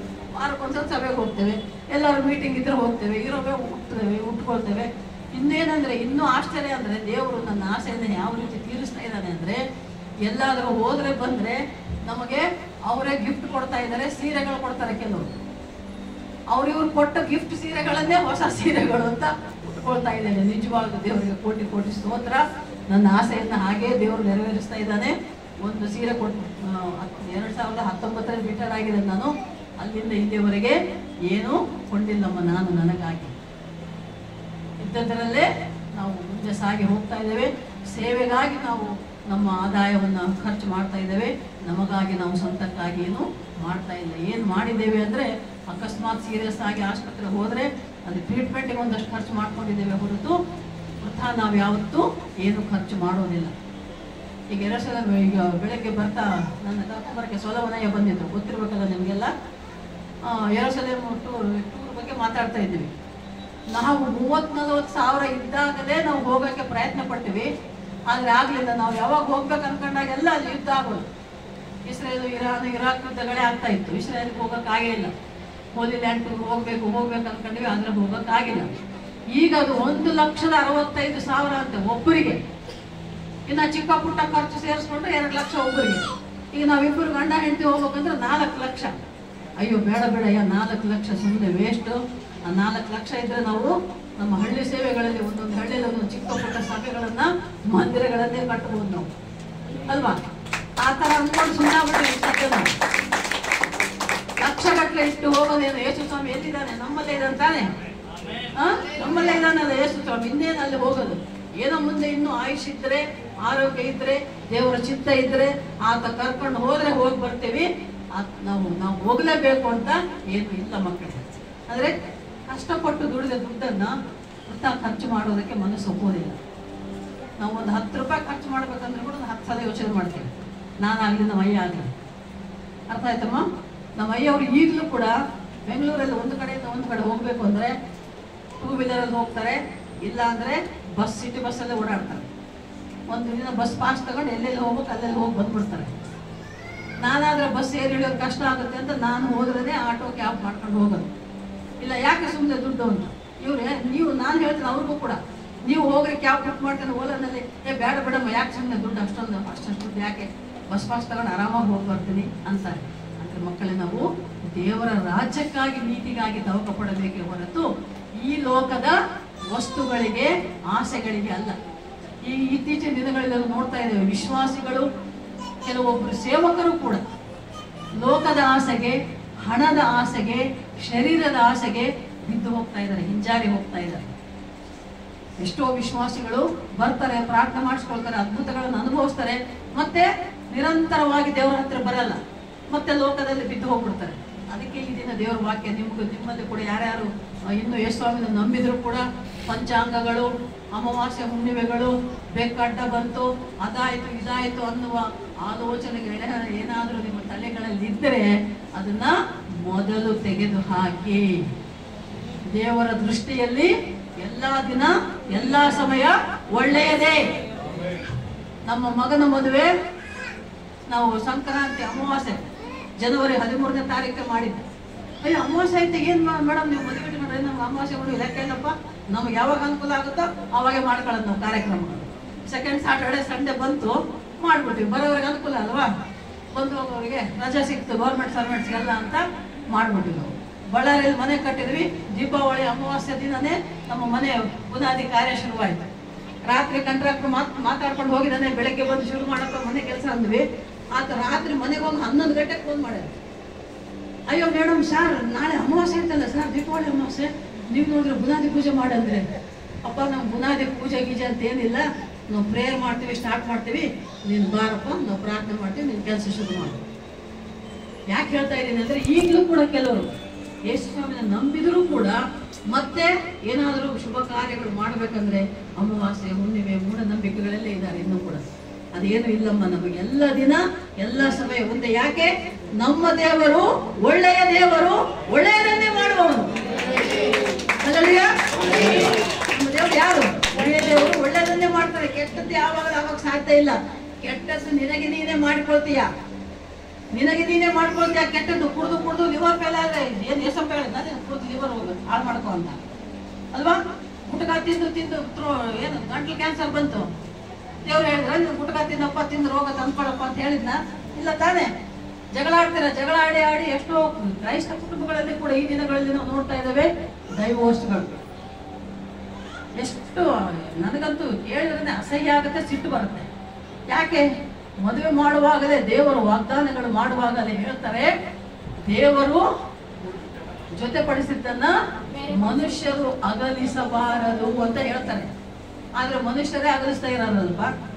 ಹೆಣ್ಣಿನ ಕಡೆ ತಂದೆ ತಾಯಿಗಳು ಮದುವೆ ಆಯ್ತು, ಮಗನಿಗೆ ಮದುವೆ ಆಯ್ತು ಅಂದ್ರೆ ಸೊಸೆ ಬಂದ್ರೆ ಒಂದ್ ಸ್ವಲ್ಪ ದಿನ ಕೂಡ ನೆಟ್ಟಿಗೆ ಅತ್ತೆ ಮಾವನ ಜೊತೆಗಿರಲ್ಲ. ಈ ಕಾಲದವರು ತಕ್ಷಣ ಬೇರೆ ಮನೆ ಮಾಡಬೇಕು, ಬೇರೆ ಹೋಗ್ಬೇಕು, ಅಥವಾ ಅವರವರದೇ ಸ್ವಾರ್ಥ ಹೆಚ್ಚಾಗ್ಬಿಟ್ಟಿದೆ. ಈ ಕಾಲದಲ್ಲಿ ಸ್ವಾರ್ಥಿಗಳಾಗ್ಬಿಡ್ತಾ ಇದ್ದಾರೆ.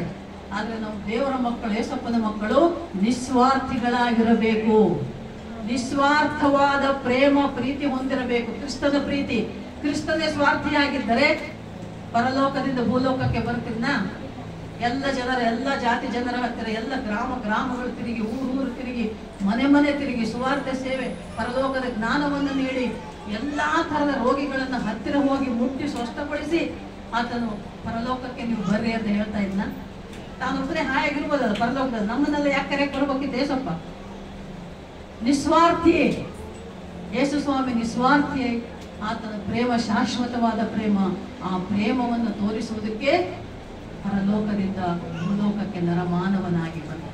ಆ ಪ್ರೀತಿ ನಿಮ್ಮಲ್ಲಿ ಇದೆಯಾ? ನಮ್ಮನ್ನೇ ನಾವು ಪರೀಕ್ಷಿಸಿಕೊಳ್ಳೋಣ. ಕ್ರಿಸ್ತನ ಪ್ರೀತಿ ಪ್ರತಿಯೊಬ್ಬ ವಿಶ್ವಾಸಿ, ಪ್ರತಿಯೊಬ್ಬ ಸೇವಕರು ಕೂಡ ಮೊದಲು ಹೊಂದಿರಬೇಕಾದದ್ದು ಕ್ರಿಸ್ತನ ಪ್ರೀತಿ. ಯಾವುದೇ ಜಾತಿ, ಮತ, ಧರ್ಮ, ಭಾಷಾ ಭೇದ ಮಾಡದಂತೆ, ಯಾರನ್ನು ದ್ವೇಷಿಸದೆ, ಯಾರನ್ನು ದೂಷಿಸದೆ ನಾವು ಕ್ರಿಸ್ತನ ಪ್ರೀತಿಯನ್ನು ತೋರಿಸಿದರೆ, ಕ್ರಿಸ್ತನ ಪ್ರೀತಿಯನ್ನು ಹಂಚುವುದಾದರೆ ಅನೇಕ ನಶಿಸಿ ಹೋಗುವ ಆತ್ಮಗಳು ದೇವರ ಸನ್ನಿಧಿಗೆ ತಾವಾಗಿ ಬರ್ತಾರೆ. ಮಕ್ಕಳೇ, ಒಂದು ಸಲ ನಾವು ಯೇಸು ಸ್ವಾಮಿನ ನಂಬಿದ ಮೇಲೆ ನಾವು ಹೇಗಿರ್ಬೇಕಂದ್ರೆ, ಅಪೊಸ್ತಲ ಕಾರ್ಯಗಳು 1:8 ವಾಕ್ಯ ಹೇಳುತ್ತಲ್ವಾ, ಪವಿತ್ರಾತ್ಮನು ನಮ್ಮ ಮೇಲೆ ಬರುವಾಗ ಬಲ ಹೊಂದಿಕೊಂಡು ನಾವೇನಾಗಿರಬೇಕು?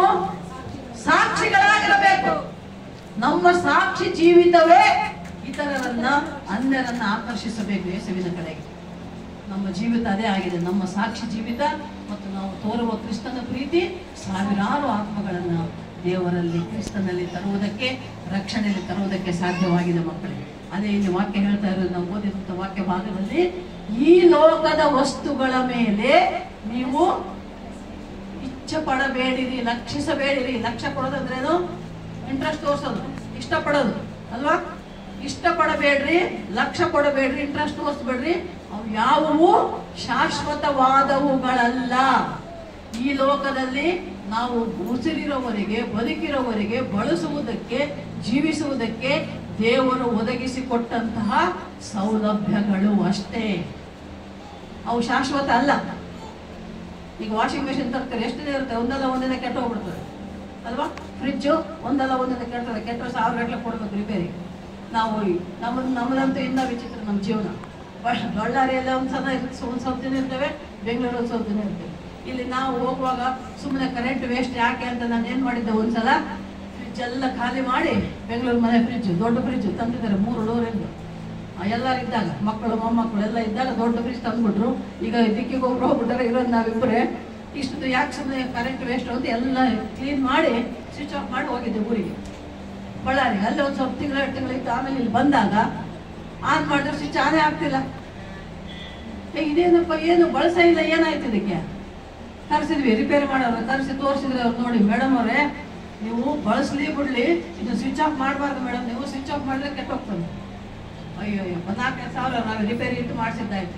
ಇದೇನಪ್ಪ ಅಂತ ಅವಾಗಿಂದ ಅಲ್ಲಿ ಹೋದ್ರು ಇಲ್ಲಿ ಬಂದ್ರು ಯಾವ ಸ್ವಿಚ್ ಆಫ್ ಮಾಡಲ್ಲ, ಆನೇ ಇರ್ತವೆ. ಸುಮ್ಮನೆ ದುಡ್ಡು ದಂಡ ಅಲ್ವಾ? ಹಾಗೆ ವಸ್ತುಗಳು ಶಾಶ್ವತ ಅಲ್ಲ ಮಕ್ಕಳೇ. ನಿಮ್ಮ ಆತ್ಮದ ರಕ್ಷಣೆ, ಪರಲೋಕ ರಾಜ್ಯ ಶಾಶ್ವತವಾದದ್ದು. ಹಲ್ಲೆಲೂಯಾ. ಅದಕ್ಕೆ ದೇವರ ವಾಕ್ಯ ಹೇಳ್ತದೆ, ಈ ಲೋಕದಲ್ಲಿರುವ ವಸ್ತುಗಳನ್ನು ಲಕ್ಷಿಸಿದರೆ ಅದು ಇರುವುದು ಸ್ವಲ್ಪ ಕಾಲವೇ, ನೀ ಬದುಕಿರೋವರೆಗೆ. ಈಗಂತೂ ನಮ್ಮ ಲೈಫ್ ಅನ್ನೋದು ಬಹಳ ಅನ್ಸರ್ಟನ್, ಎಷ್ಟೊಂದು ಆಗಿದೆ ಅಂದರೆ ಯಾವಾಗ ಹೋಗ್ತದ ಪ್ರಾಣ ಗೊತ್ತಿಲ್ಲ, ಯಾವಾಗ ಸಾಯ್ತೀವೋ ಗೊತ್ತಿಲ್ಲ. ಇತ್ತೀಚೆಗೆ ಹಾರ್ಟ್ ಅಟ್ಯಾಕ್ಗಳು ಜಾಸ್ತಿ ಆಗ್ಬಿಟ್ಟವೆ. ಇದಕ್ಕಿದ್ದಾಗೆ ಹಾರ್ಟ್ ಅಟ್ಯಾಕ್ ಅಂತಾರೆ, ನ್ಯೂಸ್ ಟಿವಿ ಇಟ್ಟರೆ ಸಾಕು, ಬರೀ ಸಾವು ನೋವೇ, ಬರೀ ಅಲ್ಲಿ ಸತ್ರು ಇಲ್ಲಿ ಸತ್ರು. ಅದು ಯಾವ್ದಪ್ಪ, ಯಾವ ಚಿತ್ರದುರ್ಗನ ಅಥವಾ ಯಾವ್ದು ಹಾಸನ ಯಾವ್ದೋ ಊರಲ್ಲಂತೆ ಸುಮಾರು ತಿಂಗಳೊಳಗೆ 18-20 ಜನ ಹಾರ್ಟ್ ಅಟ್ಯಾಕ್ ಆಗಿ ಹೋಗ್ಬಿಟ್ಟಾರೆ. ಕಾಮನ್ ಆಗ್ತಾ ಇದೆ, ನೆಗಡಿ ಕೆಮ್ಮು ಜ್ವರ ಆದಂಗೆ ಆಗ್ಬಿಡ್ತದೆ ಹಾರ್ಟ್ ಅಟ್ಯಾಕ್ ಇತ್ತೀಚೆಗೆ. ಯಾವಾಗ ನಾವು ಇರ್ತೇವೋ ಹೋಗ್ತೇವೋ ಗೊತ್ತಿಲ್ಲ ಮಕ್ಕಳೇ.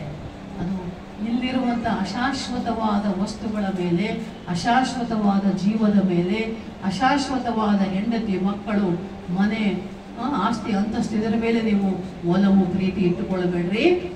ಪರಲೋಕ ರಾಜ್ಯವು ನಮಗೆ ಶಾಶ್ವತವಾದದ್ದು, ಸದಾ ಕಾಲ ಇರುವುದು.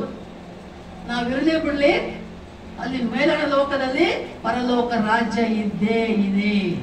ನಮ್ಮ ತಂದೆಯಾದ ದೇವರು ಪರಲೋಕ ರಾಜ್ಯದಲ್ಲಿ ಆಸೀನನಾಗಿರುವ ಆತನು ಅನುದಿನವೂ ಅನುಕ್ಷಣವೂ ನಮ್ಮನ್ನು ನೋಡ್ತಾ ಇದ್ದಾನೆ. ಮೇಲಿಂದ ಕೆಳಗಡೆ ಭೂಲೋಕದಲ್ಲಿರುವ ನಮ್ಮನ್ನ ಆತನು ತನ್ನ ಕಣ್ಣಿನಿಂದ ದೃಷ್ಟಿಯಿಂದ ನೋಡ್ತಾ ಇದ್ದಾನೆ. ತನ್ನ ಕಿವಿಗಳಿಂದ ನಮ್ಮ ಪ್ರಾರ್ಥನೆಗಳು, ಮಾತುಗಳು, ಮೊರೆಗಳನ್ನ ಕೇಳ್ತಾ ಇದ್ದಾನೆ. ಆತನು ನಮ್ಮನ್ನ ಕಾಯ್ತಾ ಇದ್ದಾನೆ, ಕಾಪಾಡ್ತಾ ಇದ್ದಾನೆ. ಆಗಲೇ ಒಂದು ತಮಿಳು ಸಂಘ ಹಾಡಿದ್ರೆ ತುಂಬಾ ಚೆನ್ನಾಗಿತ್ತು, ಇದೇ ಅರ್ಥ ಬರುವಂತ ಹಾಡು. ನಿಜವಾಗಲೂ ದೇವರು ಎಷ್ಟು ಒಳ್ಳೊಳ್ಳೆ ಹಾಡುಗಳನ್ನ ತನ್ನ ಭಕ್ತರ ಮುಖಾಂತರ ಬರೆಸಿದ್ದಾನೆ. ಎಲ್ಲ ಈ ನಾವು ಹಾಡೋ ದೇವರ ಹಾಡೆಲ್ಲ ಈ ಬೈಬಲಲ್ಲಿರೋ ಮಾತುಗಳೇ, ಇಲ್ಲಿರೋ ಮಾತುಗಳೇ ಅಲ್ಲಿ ಹಾಡಿನ ಸಂಗೀತದ ರೂಪದಲ್ಲಿ ಬರೆದಿಡಲಾಗಿದೆ. ಹಾಗೆ ಶಾಶ್ವತವಾಗಿರುವುದು ನಮ್ಮ ದೇವರು ಮತ್ತು ಪರಲೋಕ. ಆ ಪರಲೋಕ ರಾಜ್ಯಕ್ಕೆ ನೀವು ವಾರಸುದಾರರಾಗಬೇಕು ಅಂದ್ರೆ ಹೇಗಿರಬೇಕಂದ್ರೆ, ಒಂದು ವಾಕ್ಯ ಓದ್ಕೊಳ್ಳೋಣ. ಪ್ರಕಟಣೆ ಗ್ರಂಥ 2ನೇ ಅಧ್ಯಾಯ 10ನೇ ವಚನ ಓದ್ರಿ. ಪ್ರಕಟಣೆ, ರೆವಲ್ಯೂಷನ್ 2ನೇ ಅಧ್ಯಾಯ 10ನೇ ವಚನ. ನಿನಗೆ ಸಂಭವಿಸುವುದಕ್ಕಿಂತ ಬಾಧೆಗಳಿಗೆ ಹೆದರಬೇಡ. ಇಗೋ, ನೀನು ದುಷ್ಪ್ರೇರಣೆಗೆ ಒಳಗಾಗುವಂತೆ ಸೈತಾನ ನಿಮ್ಮಲ್ಲಿ ಕೆಲವರನ್ನು ಸೆರೆಮನೆಗೆ ಹಾಕುವುದಕ್ಕಾಗಿದ್ದಾನೆ. ಮತ್ತು 10 ದಿವಸಗಳ ತನಕ ನಿಮಗೆ ಸಂಕಟವಿರುವುದು. ನೀನು ಸಾಯಬೇಕಾದರೂ ನಂಬಿಗಸ್ತನಾಗಿರು, ನಾನು ನಿನಗೆ ಜೀವವೆಂಬ ಜಯಮಾಲೆಯನ್ನು ಕೊಡುವೆನು. Hallelujah, hallelujah. ಹಸಿವು ನಿದ್ದೆ ಬಂದಿದ್ರೆ ಸ್ವಲ್ಪ ಎಚ್ಚರವಾಗ್ರಿ. ಹಲ್ಲೆಲೂಯಾ. ಎಚ್ಚರವಾಗಿದ್ದೀರಾ? ಕೇಳ್ತಾ ಇದ್ದೀರಾ ದೇವರ ವಾಕ್ಯ? ನೋಡಿ ಏನಾಗ್ಬೇಕಂತೆ. ಪ್ರಕಟಣೆ ಗ್ರಂಥ 2ನೇ ಅಧ್ಯಾಯ 10ನೇ ವಚನ ನಮ್ಗೆ ಹೇಳ್ತಾ ಇದೆ, ಸಾಯುವವರೆಗೂ ನಂಬಿಗಸ್ತನಾಗಿರು. ಹಲ್ಲೆಲೂಯಾ. ಸಾಯುವವರೆಗೂ, ನಮ್ಮ ಪ್ರಾಣ ಇರೋವರೆಗೆ, ನಮ್ಮ ಉಸಿರಿರೋವರೆಗೆ, ನಾವು ಸಾಯುವವರೆಗೆ ಅಥವಾ ಕ್ರಿಸ್ತನ 2ನೇ ಬರೋಣದವರೆಗೆ ನಾವು ನಂಬಿಗಸ್ತರಾಗಿ ಜೀವಿಸಬೇಕು. ನಂಬಿಕೆ ಅನ್ನೋದು ಹೇಗಿರಬೇಕು ಅಂದ್ರೆ, ಒಂದು ಮಾತು ಹೇಳ್ತಾನೆ. ಆದಿಕಾಂಡ 22ನೇ ಅಧ್ಯಾಯ 5ನೇ ವಚನ ಓದಿ ಒಂದು ಸಣ್ಣದಾಗಿ ವಿಷಯ ನಾನು ಮುಂದೆ ಹೋಗ್ತೇನೆ. ನಂಬಿಕೆ ಶಾಶ್ವತವಾಗಿರಬೇಕು. ನಂಬಿಕೆ ಅನ್ನೋದು ಎಷ್ಟರ ಮಟ್ಟಿಗಿರಬೇಕು ಅನ್ನೋದನ್ನ ಅಬ್ರಹಾಮನ ನಂಬಿಕೆಯಲ್ಲಿ ನಾವು ಒಂದು ಮಾತನ್ನ ನೋಡ್ತೇವೆ. ಅವನು ತನ್ನ ಸೇವಕರಿಗೆ, ನೀವು ಇಲ್ಲೇ ಕತ್ತೆಯ ಬಳಿಯಲ್ಲಿರಿ, ನಾನು ನನ್ನ ಮಗನ ಅಲ್ಲಿಗೆ ಹೋಗಿ ದೇವರಾಧನೆ ಮಾಡಿಕೊಂಡು ನಿಮ್ಮ ಬಳಿಗೆ ತಿರುಗಿ ಬರುತ್ತೇವೆ ಎಂದು ಹೇಳಿದನು. ಆಮೇಲೆ ಸಾಕ. ಈ ಒಂದು ವಾಕ್ಯ ಹಿಂದೆ ಮುಂದೆ ನೀವು ನೋಡುವಾಗ ಅಲ್ಲಿ ಏನಾಗ್ತಾ ಇದೆ, ಅಬ್ರಹಾಮನಿಗೆ 100 ವರ್ಷಕ್ಕೆ ಮಗನನ್ನು ಕೊಡ್ತಾನೆ ಸ್ವಾಮಿ. ಹೌದಾ? ಯೆಹೋವ ದೇವರು 99 ವರ್ಷ ಆದಾಗ ಸಾರಾ ಮತ್ತು ಅಬ್ರಹಾಮನ ಹತ್ರ ಬಂದಿರೋ ದೇವರು ವಾಗ್ದಾನ ಮಾಡ್ತಾನೆ, 1 ವರ್ಷದೊಳಗೆ ನಿನಗೆ ಮಗು ಹುಟ್ಟುತ್ತೆ ಅಂತ. 99 + 1 100. 100 ವರ್ಷಕ್ಕೆ ಮಗು ಹುಟ್ಟಿದ ಅಬ್ರಹಾಮ್ಗೆ ಮುದ್ದಾದ ಮಗು, ಯಾವಾಗಲೂ ನಗ್ತಾ ಇರ್ತಾನಂತೆ. ಒಳ್ಳೆ ಹಸನ್ಮುಖಿಯಾದಂತ ಯಾರನ್ನ ಕೊಟ್ಟ? ಇಸಾಕನನ್ನು ಕೊಟ್ಟ ಅಲ್ವಾ? 100 ವರ್ಷಕ್ಕೆ ಕೊಟ್ಟ ಮಗನನ್ನ ಮತ್ತೆ ದೇವ್ರು ಏನ್ ಮಾಡ್ದ? ಬಲಿ ಕೊಡು ಅಂತ ಕೇಳ್ತಾನೆ ಅಲ್ವಾ? ಈಗ ನಾವು ನೀವು ಏನೋ ಆಗಿದ್ರೆ ಒಪ್ಸಿದ್ವಾ? ಏನಪ್ಪ ನೀವೇನು ಬುದ್ಧಿಗೆ ಧೈರ್ಯ ಇಲ್ಲ, ಕೊಡೋದು ಕೊಟ್ಟು 100 ವರ್ಷಕ್ಕೆ ಮತ್ತೆ ಕೊಟ್ಟ ಮಗನ್ನೇ ಕೇಳ್ತೀಯಲ್ಲ ನೀನು ಬಲಿ ಅಂತ ಇದ್ವೇನು ಅಲ್ವಾ? ಆದ್ರೆ ಅಬ್ರಹಾಮ್ ಏನ್ ಮಾಡ್ದ? ದೇವರ ಮಾತನ್ನ, ಯೆಹೋವ ದೇವರ ಮಾತನ್ನ ಕೇಳಿ ಮಗನನ್ನ ಕರೆದುಕೊಂಡು ಬಲಿ ಕೊಡೋದಕ್ಕೆ ಹೋಗ್ತಾನೆ. ಬೆಟ್ಟದ ಮೇಲೆ ಬಲಿ ಕೊಡಬೇಕು. ಬೆಟ್ಟದ ಹತ್ತಿರ ಹೋಗಿ ಇಬ್ಬರು ಸೇವಕರನ್ನ, ಮಗನನ್ನ, ಕತ್ತೆಯ ಮೇಲೆ ಬಲಿ ಕೊಡೋದಕ್ಕೆ ಬೇಕಾದ ವಸ್ತುಗಳನ್ನು ಇಟ್ಟುಕೊಂಡು ಹೋಗಿರ್ತಾನೆ. ಆ ಬೆಟ್ಟದ ಕೆಳಗೆ ಅಲ್ಲಿವರೆಗೆ ಹೋದ್ಮೇಲೆ ತನ್ನ ಸೇವಕರಿಗೆ ಹೇಳ್ತಾ ಇದ್ದಾನೆ. ಅಬ್ರಹಾಮ್ ಹೇಳುವ ಮಾತಿದು ಮಕ್ಕಳ, ಈ ಮಾತು ಒಂದು ಮಾತಿನಲ್ಲೇ ಅಬ್ರಹಾಮನ ವಿಶ್ವಾಸ ಎಷ್ಟರ ಮಟ್ಟಿಗಿದೆ ಅನ್ನೋದು ನಿಮಗೆ ಅರ್ಥವಾಗುತ್ತೆ. ಇನ್ನೊಂದ್ಸಲ ಹೋದ್ರೆ ಆ ವಾಕ್ಯ 22:5. ಅವನು ನನ್ನ ಸೇವಕರಿಗೆ, ನೀವು ಇಲ್ಲೇ ಕತ್ತೆಯ ಬಳಿಯಲ್ಲಿಸಿ, ನೀವು ಇಲ್ಲೆಯೇ ಇರ್ರಿ, ಕತ್ತೆಯ ಬಳಿಯಲ್ಲಿಸಿ, ನಾನು ನನ್ನ ಮಗನು ಅಲ್ಲಿಗೆ ಹೋಗಿ ಎಲ್ಲಿಗೆ? ಬೆಟ್ಟದ ಮೇಲೆ ದೇವರಾಧನೆ ಮಾಡಿಕೊಂಡು ನಿಮ್ಮ ಬಳಿಗೆ ತಿರುಗಿ ಬರುತ್ತೇವೆ. ತಿರುಗಿ ಏನ್ ಹೇಳಿದಪ್ಪ? ತಿರುಗಿ ಬರುತ್ತೇವೆ. ಏನ್ ಅನ್ಬೇಕಿತ್ತು ಅಬ್ರಹಾಮು? ಅಲ್ವಾ? ಬರ್ತೇನೆ ಅನ್ಬೇಕಿತ್ತು ತಾನೆ. ಯಾಕೆ ಹೋಗ್ತಾ ಇದ್ದಾನೆ? ಮಗನನ್ನ ಬಲಿ ಕೊಡಕ್ಕೆ ತಾನೇ ಹೋಗ್ತಾ ಇರೋದು. ಮಗನನ್ನ ಬಲಿ ಕೊಟ್ಟು ಬರ್ಬೇಕಾದ್ರೆ ಒಬ್ಬನೇ ತಾನೇ ಬರ್ಬೇಕು, ಬರ್ತೀನಿ ಅನ್ಬೇಕಿತ್ತು. ಆದ್ರೆ ಏನ್ ಹೇಳ್ತಾ ಇದ್ದಾನೆ ಅಬ್ರಹಾಮು? ಬರುತ್ತೇವೆ. ಒಂದು ಪದದಲ್ಲಿ ನೋಡಿ ಅಬ್ರಹಾಮನ ವಿಶ್ವಾಸ ಎಷ್ಟಿದೆ. ಅಬ್ರಹಾಮನಿಗೆ ಗೊತ್ತು, ನನ್ನ ಮಗನನ್ನ ವಾಗ್ದಾನ ಮಾಡಿ ಕೊಟ್ಟಂತ ನನ್ನ ವಾಗ್ದಾನ ಪುರುಷನಾದ ದೇವರು ತನ್ನ ವಾಗ್ದಾನವನ್ನು ನೆರವೇರಿಸ್ತಾನೆ ಹೊರತು ಯಾವತ್ತೂ ಬಿಡುವುದಿಲ್ಲ. ಮಗನನ್ನ ಕೊಟ್ಟಿದ್ದಾನೆ, ಕೊಟ್ಟ ಮಗನನ್ನ ಬಲಿ ತಗೊಳ್ಳಲ್ಲ, ಅದಕ್ಕೆ ಬೇಕಾದದನ್ನ ಆತನೇ ಒದಗಿಸಿಕೊಳ್ತಾನೆ ಅನ್ನೋ ನಂಬಿಕೆಯಲ್ಲಿ, ವಿಶ್ವಾಸದಲ್ಲಿ ಅಬ್ರಹಾಮನು ಹೋಗ್ತಾನೆ. ಹೋಗಿ ದೇವರ ಆರಾಧನೆ ಮಾಡಿ ನಾವು ಬರ್ತೇವೆ ಅಂದ್ರೆ ತಂದೆ ಮಗ ಮತ್ತೆ ತಿರುಗಿ ಬರ್ತೇವೆ ಅಂತ ಹೇಳ್ತಾ ಇದ್ದಾನೆ. ಅದು ಅಬ್ರಹಾಮನು ಯೆಹೋವ ದೇವರ ಮೇಲೆ ಇಟ್ಟಂತ ವಿಶ್ವಾಸ. ಮಗನು ಸಾಯುವ ಪರಿಸ್ಥಿತಿ ಬಂದರೂ ಕೂಡ ಅಬ್ರಹಾಮನು ತನ್ನ ವಿಶ್ವಾಸ ಬಿಡಲಿಲ್ಲ. ದೇವರ ಮಾತಿನಂತೆ ನಡೆದುಕೊಂಡ ಮಕ್ಕಳೇ, ನಾವು ನೀವು ಕೂಡ ಎಂಥ ಪರಿಸ್ಥಿತಿ ಬಂದರೂ ದೇವರಲ್ಲಿರುವ ನಂಬಿಕೆ, ವಿಶ್ವಾಸವನ್ನ ಬಿಡಬಾರದು. ಅಪ್ಪ ಅಪ್ಪ ಏಸಪ್ಪ ಅಲ್ವಾ? ಅಪ್ಪ ಅಪ್ಪ ಏಸಪ್ಪ ನೀನೇ ನನ್ನ ಸರ್ವಸ್ವ, ನಾನು ನಿನ್ನನ್ನು ಬಿಟ್ಟು ಏನು ಮಾಡಲಾರೆನು. ಈ ವಿಶ್ವಾಸ ನಮ್ಮಲ್ಲಿರಬೇಕು. ಎಲ್ಲ ನೀನೇ ಅಂತ ಆತನಿಗೆ ಒಪ್ಪಿಸಿಕೊಟ್ಟಾಗ ಖಂಡಿತ ಆತನು ನಮ್ಮನ್ನ ಕಾಯುವಾತನು, ಕಾಪಾಡುವಾತನಾಗಿದ್ದಾನೆ ಮಕ್ಕಳೇ. ಅದಕ್ಕೆ ಇದು ಹೇಳ್ತಾ ಇದೆ 2:10 ಪ್ರಕಟಣೆ ಗ್ರಂಥೆ, ಸಾಯುವವರೆಗೂ ನಿನಗೆ ನಂಬಿಕೆ ಇರಲಿ. ಯಾಕೆ? ಅವಾಗ ಏನಾಗುತ್ತಂತೆ? ದೇವರು ನಿನಗೆ ಜೀವವೆಂಬ ಜಯಮಾಲೆಯನ್ನ, ಜೀವ ಕಿರೀಟವನ್ನು ಕೊಡುವವನಾಗಿದ್ದಾನೆ. ಹಲ್ಲೆಲೂಯಾ. ನಂಬಿಕೆ ಇರಬೇಕು. ನಂಬಿಕೆ ಮಾತ್ರ ಇರಲಿ ಅಂತ ಯೇಸು ಸ್ವಾಮಿ ಎಷ್ಟೋ ಕಡೆ ನಾವು ನೋಡ್ತೇವೆ ಸುವಾರ್ತೆಗಳಲ್ಲಿ. ನಂಬಿಕೆ ಇರಬೇಕು. ಆ ನಂಬಿಕೆ ಯಾವ ರೀತಿ ಇರಬೇಕು?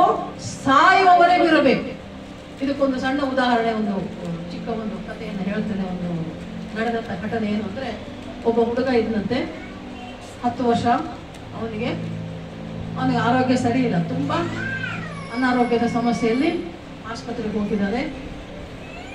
ಆ 10 ವರ್ಷದ ವಯಸ್ಸಿನಲ್ಲಿನೇ ಅವನು ಆಗಲೇ 9 ಆತ್ಮಗಳನ್ನ ಯೇಸು ಸ್ವಾಮಿ ಬಗ್ಗೆ ಸುವಾರ್ತೆ ಹೇಳಿ ಸಂಪಾದಿಸಿದ್ದಾನೆ. 10 ವರ್ಷದ ವಯಸ್ಸಿನೊಳಗೇನೆ ಆ ಮಗು ಸುವಾರ್ತೆಯನ್ನು ಸಾರಿ ಆತ್ಮಗಳ ಸಂಪಾದನೆ ಮಾಡಿದ್ದು. ಇನ್ನು ಮತ್ತೆ ಆಸ್ಪತ್ರೆಗೆ ಸೇರಿದ್ದಾನೆ, ತುಂಬಾ ಸೀರಿಯಸ್ ಕಂಡೀಷನು. ಆಗ ಅಲ್ಲಿ ಅವನನ್ನ ಚೆಕಪ್ ಮಾಡೋಕೆ ಬರುವಂತ ಡಾಕ್ಟರ್ಗೆ ಅವನು ಹೇಳ್ತಾನೆ, ಸುವಾರ್ತೆ ಕೇಳ್ತಾನಂತೆ, ಡಾಕ್ಟ್ರೇ ನನಗೆ ಯೇಸು ಸ್ವಾಮಿ ಗೊತ್ತಾ ಅಂತ. ಯಾರಪ್ಪ ಯೇಸು ಸ್ವಾಮಿ, ಏನು ಅದೆಲ್ಲ ಯಾಕೆ, ನೀನು ಹುಷಾರಿಲ್ಲ, ಸುಮ್ಮನೆ ನನಗೆ ಟ್ರೀಟ್ ಮಾಡ್ತಾ ಇದ್ದೀನಿ, ನೀವು ಮಾತಾಡಬೇಡ, ಗಲಾಟೆ ಮಾಡಬೇಡ, ಸುಮ್ಮನೆ ಮಲ್ಕೊ ನೀನು ಅಂತ ಡಾಕ್ಟರ್ ಹೇಳ್ತಾರೆ. ಹೇಳಿಲ್ಲ ಮಗು. ಯೇಸು ಸ್ವಾಮಿ ಬಗ್ಗೆ ಹೇಳಿ, ಡಾಕ್ಟ್ರೇ ಯೇಸು ಸ್ವಾಮಿ ಸತ್ಯವುಳ್ಳ ಜೀವವುಳ್ಳ ದೇವರು, ಆತನು ಯೇಸು ಸ್ವಾಮಿ ಬಗ್ಗೆ ಸುವಾರ್ತೆ ಹೇಳ್ತಾನೆ. ನಮಗಾಗಿ ನನಗಾಗಿ ಪರಲೋಕದಿಂದ ಭೂಲೋಕಕ್ಕೆ ಬಂದಿದ್ದಾರೆ, ನಮ್ಮ ಪಾಪ ಶಾಪ ರೋಗ ಎಲ್ಲ ಆತ ತಗೊಂಡ್ಬಿಟ್ಟದೆ. ಅದಕ್ಕೆ ನಮಗೆ ನಿತ್ಯ ಜೀವ ಕೊಡೋದಕ್ಕಾಗಿ ಬಂದಂತ ಯೇಸು ಸ್ವಾಮಿ, ನೀವು ಕೂಡ ಯೇಸು ಸ್ವಾಮಿನ ತಿಳ್ಕೊಳ್ರಿ, ನಂಬ್ರಿ, ನಿಮಗೂ ದೇವರು ನಿತ್ಯ ಜೀವ ಕೊಡ್ತಾನೆ. ನನಗೆ ಸಾವಂದ್ರೆ ಭಯ ಇಲ್ಲ ಡಾಕ್ಟ್ರೇ, ನನಗೇನಾದರೂ ಏನು ತೊಂದರೆ ಇಲ್ಲ, ನೀವು ಯೇಸುಸ್ವಾಮಿನ ತಿಳ್ಕೊಳ್ರಿ ಅಂತ ಹೇಳಿದ್ಮೇಲೆ ಮರಣದ ಹಾಸಿಗೆಯಲ್ಲಿರುವಂತ 10 ವರ್ಷದ ಮಗ ಸಾಯುವ ಸಮಯದಲ್ಲಿ ಕೂಡ ದೇವರಲ್ಲಿ ನಂಬಿಗಸ್ತನಾಗಿದ್ದು ಸುವಾರ್ತೆಯನ್ನ ಸಾರಿದಾನೆ ಮಗನು. ಆ ಮಾತು ಹೇಳಿ ಸ್ವಲ್ಪ ಹೊತ್ತಿಗೆ ಆ ಮಗ ತೀರ್ಕೊಂಡಂತೆ. ಆ ಮಗನು ತೀರಿಕೊಂಡ್ಮೇಲೆ ಆ ಡಾಕ್ಟರ್ಗೆ ಒಂಥರ ಶಾಕ್ ಆಗ್ಬಿಡ್ತು. ಆ ಮಗನು ಹೇಳಿದ ಮಾತನ್ನ ನೆನಪು ಮಾಡ್ಕೊಂಡ, ಏನು ಈ ಹುಡುಗ ಸಾಯುವಾಗ ಕೂಡ ಯೇಸುಸ್ವಾಮಿ ನಿನಗೆ ಗೊತ್ತಾ, ಯೇಸುಸ್ವಾಮಿ ಬಗ್ಗೆ ತಿಳ್ಕೊ ಅನ್ನಲ್ಲ ಅಂತ ಹೇಳಿ ಆ ಮಗನು ಹೇಳಿದ ಮಾತನ್ನ ನೆನಪಿಟ್ಟುಕೊಂಡು ಯೇಸುಸ್ವಾಮಿ ಬಗ್ಗೆ ತಿಳಿದುಕೊಂಡು ಮುಂದೆ ಆ ಡಾಕ್ಟ್ರು ಯೇಸುಸ್ವಾಮಿಯ ರಕ್ಷಣೆಯಲ್ಲಿ ಬಂದಂತೆ. ಹಲ್ಲೆಲೂಯಾ. ಈ 2:10 ವಾಕ್ಯದ ಪ್ರಕಾರ ಆ ಮಗ ಜೀವಿಸಿದ್ದು ಅಲ್ವಾ? ಸಾಯುವವರೆಗೂ ನಂಬಿಗಸ್ತನಾಗಿದ್ದ, ಸುವಾರ್ತೆ ಸಾರಿದ, ಆತ್ಮದ ರಕ್ಷಣೆ ಮಾಡಿದ ಮಕ್ಕಳೇ. ಆ ರೀತಿಯಲ್ಲಿ ನಾವು ನೀವು ಕೂಡ ಒಳ್ಳೆಯ ಉತ್ತಮ ಸಾಕ್ಷಿಗಳಾಗಿರಬೇಕು ದೇವರಿಗೆ. ಅಂದ್ರೇನು? ಇದು ಆತ್ಮಗಳ ಸಂಪಾದನೆ, ಆತ್ಮಗಳನ್ನ ನಿತ್ಯ ಜೀವದ ಕಡೆ ನಡೆಸುವುದು, ನಿತ್ಯ ಜೀವ ಹೊಂದಿಕೊಳ್ಳುವುದು, ಶಾಶ್ವತವಾದದ್ದು, ಸದಾಕಾಲ ಇರುವಂಥದ್ದು. ಹಲ್ಲೆಲೂಯಾ. ಪರಲೋಕ ರಾಜ್ಯಕ್ಕೆ ನಾವು ಇಲ್ಲಿಯ ಲೋಕದ ರೀತಿಯಲ್ಲಿ ಅಪ್ಪ ಅಮ್ಮನಿಗೆ ಮಕ್ಕಳಾಗಿರಬಹುದು, ಆದರೆ ನಿಜವಾಗಿ ಮಕ್ಕಳಾಗಬೇಕಾಗಿರೋದು ಪರಲೋಕ ರಾಜ್ಯದಲ್ಲಿರುವ ತಂದೆಯಾದ ದೇವರಿಗೆ. ನಿನ್ನ ನಡೆಯಿಂದಲೂ ನುಡಿಯಿಂದಲೂ ದೇವರಿಗೆ ಮಹಿಮಕರವಾಗಿ ಜೀವಿಸಿದರೆ, ಒಳ್ಳೆ ಸಾಕ್ಷಿಗಳಾಗಿ ಜೀವಿಸಿದರೆ, ಸುವಾರ್ತೆಯನ್ನು ಸಾರಿ ಆತ್ಮಗಳು ನಶಿಸಿ ಹೋಗುವ ಆತ್ಮಗಳನ್ನ ದೇವರ ರಕ್ಷಣೆಯಲ್ಲಿ, ಯೇಸುಸ್ವಾಮಿಯ ರಕ್ಷಣೆಯಲ್ಲಿ ಕರೆದು ತಂದರೆ ಆಗ ನೀವು ಪರಲೋಕ ರಾಜ್ಯಕ್ಕೆ ವಾರಸುದಾರರಾಗ್ತೀರಿ. ಪರಲೋಕ ರಾಜ್ಯಕ್ಕೆ ನೀವು ವಾರಸುದಾರರಾಗಬೇಕು ಅಂದರೆ ಸತ್ಯ ಸುವಾರ್ತೆಯನ್ನು ಸಾರಬೇಕು, ನಶಿಸಿ ಹೋಗುವ ಆತ್ಮಗಳನ್ನ ರಕ್ಷಣೆಯಲ್ಲಿ ತರಬೇಕು. ನಮ್ಮ ರಕ್ಷಣೆಯನ್ನು ನಾವೇನಿಗೆ ನಿಂತು ರಕ್ಷಣೆ ಹೊಂದಿಕೊಂಡಿದ್ದೇವೋ ಅದನ್ನು ಸಾಯುವವರೆಗೂ ಕಾಪಾಡಿಕೊಂಡಿರಬೇಕು. ನಾವು ಬದುಕಿರುವವರೆಗೆ, ನಾವು ಉಸಿರಿರುವವರೆಗೆ, ಸಾವಾಗಲಿ ಬದುಕಾಗಲಿ ಯೇಸುವಿಗಾಗಿ ಅಂತ ನಾವು ಅಂದ್ಕೊಳ್ಬೇಕು ಮಕ್ಕಳು. ಹಾಗಿರಬೇಕು ಅಂದರೆ ನಿಮ್ಮಲ್ಲಿ ಸಹನೆ, ತಾಳ್ಮೆ, ಕ್ರಿಸ್ತನ ಪ್ರೀತಿ, ಕ್ರಿಸ್ತನ ಪ್ರಾರ್ಥನಾ ಜೀವಿತ, ಕ್ರಿಸ್ತನ ಕ್ಷಮಾಗುಣ ಇವೆಲ್ಲವೂ ನಿಮಗಿರಬೇಕು. ಇಡೀ ಬೈಬಲಲ್ಲಿ ನೋಡಿದ್ರೆ ಒಂದು ಮುಖ್ಯವಾಗಿ ಬೈಬಲ್ ಅನ್ನೋದು ಒಂದು ಸಮುದ್ರ ಇದ್ದ ಹಾಗೆ. ಇದರಲ್ಲಿ ಆಳ ಅಧ್ಯಯನ ಮಾಡಿದಾಗ ಮುತ್ತುಗಳು ಸಿಗ್ತವೆ.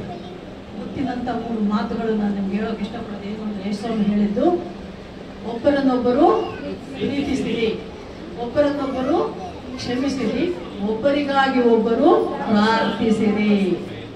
ಈ ಗುಣ ನಿಮ್ಮಲ್ಲಿದೆಯಾ? ಕ್ಷಮಿಸ್ತೀರಾ?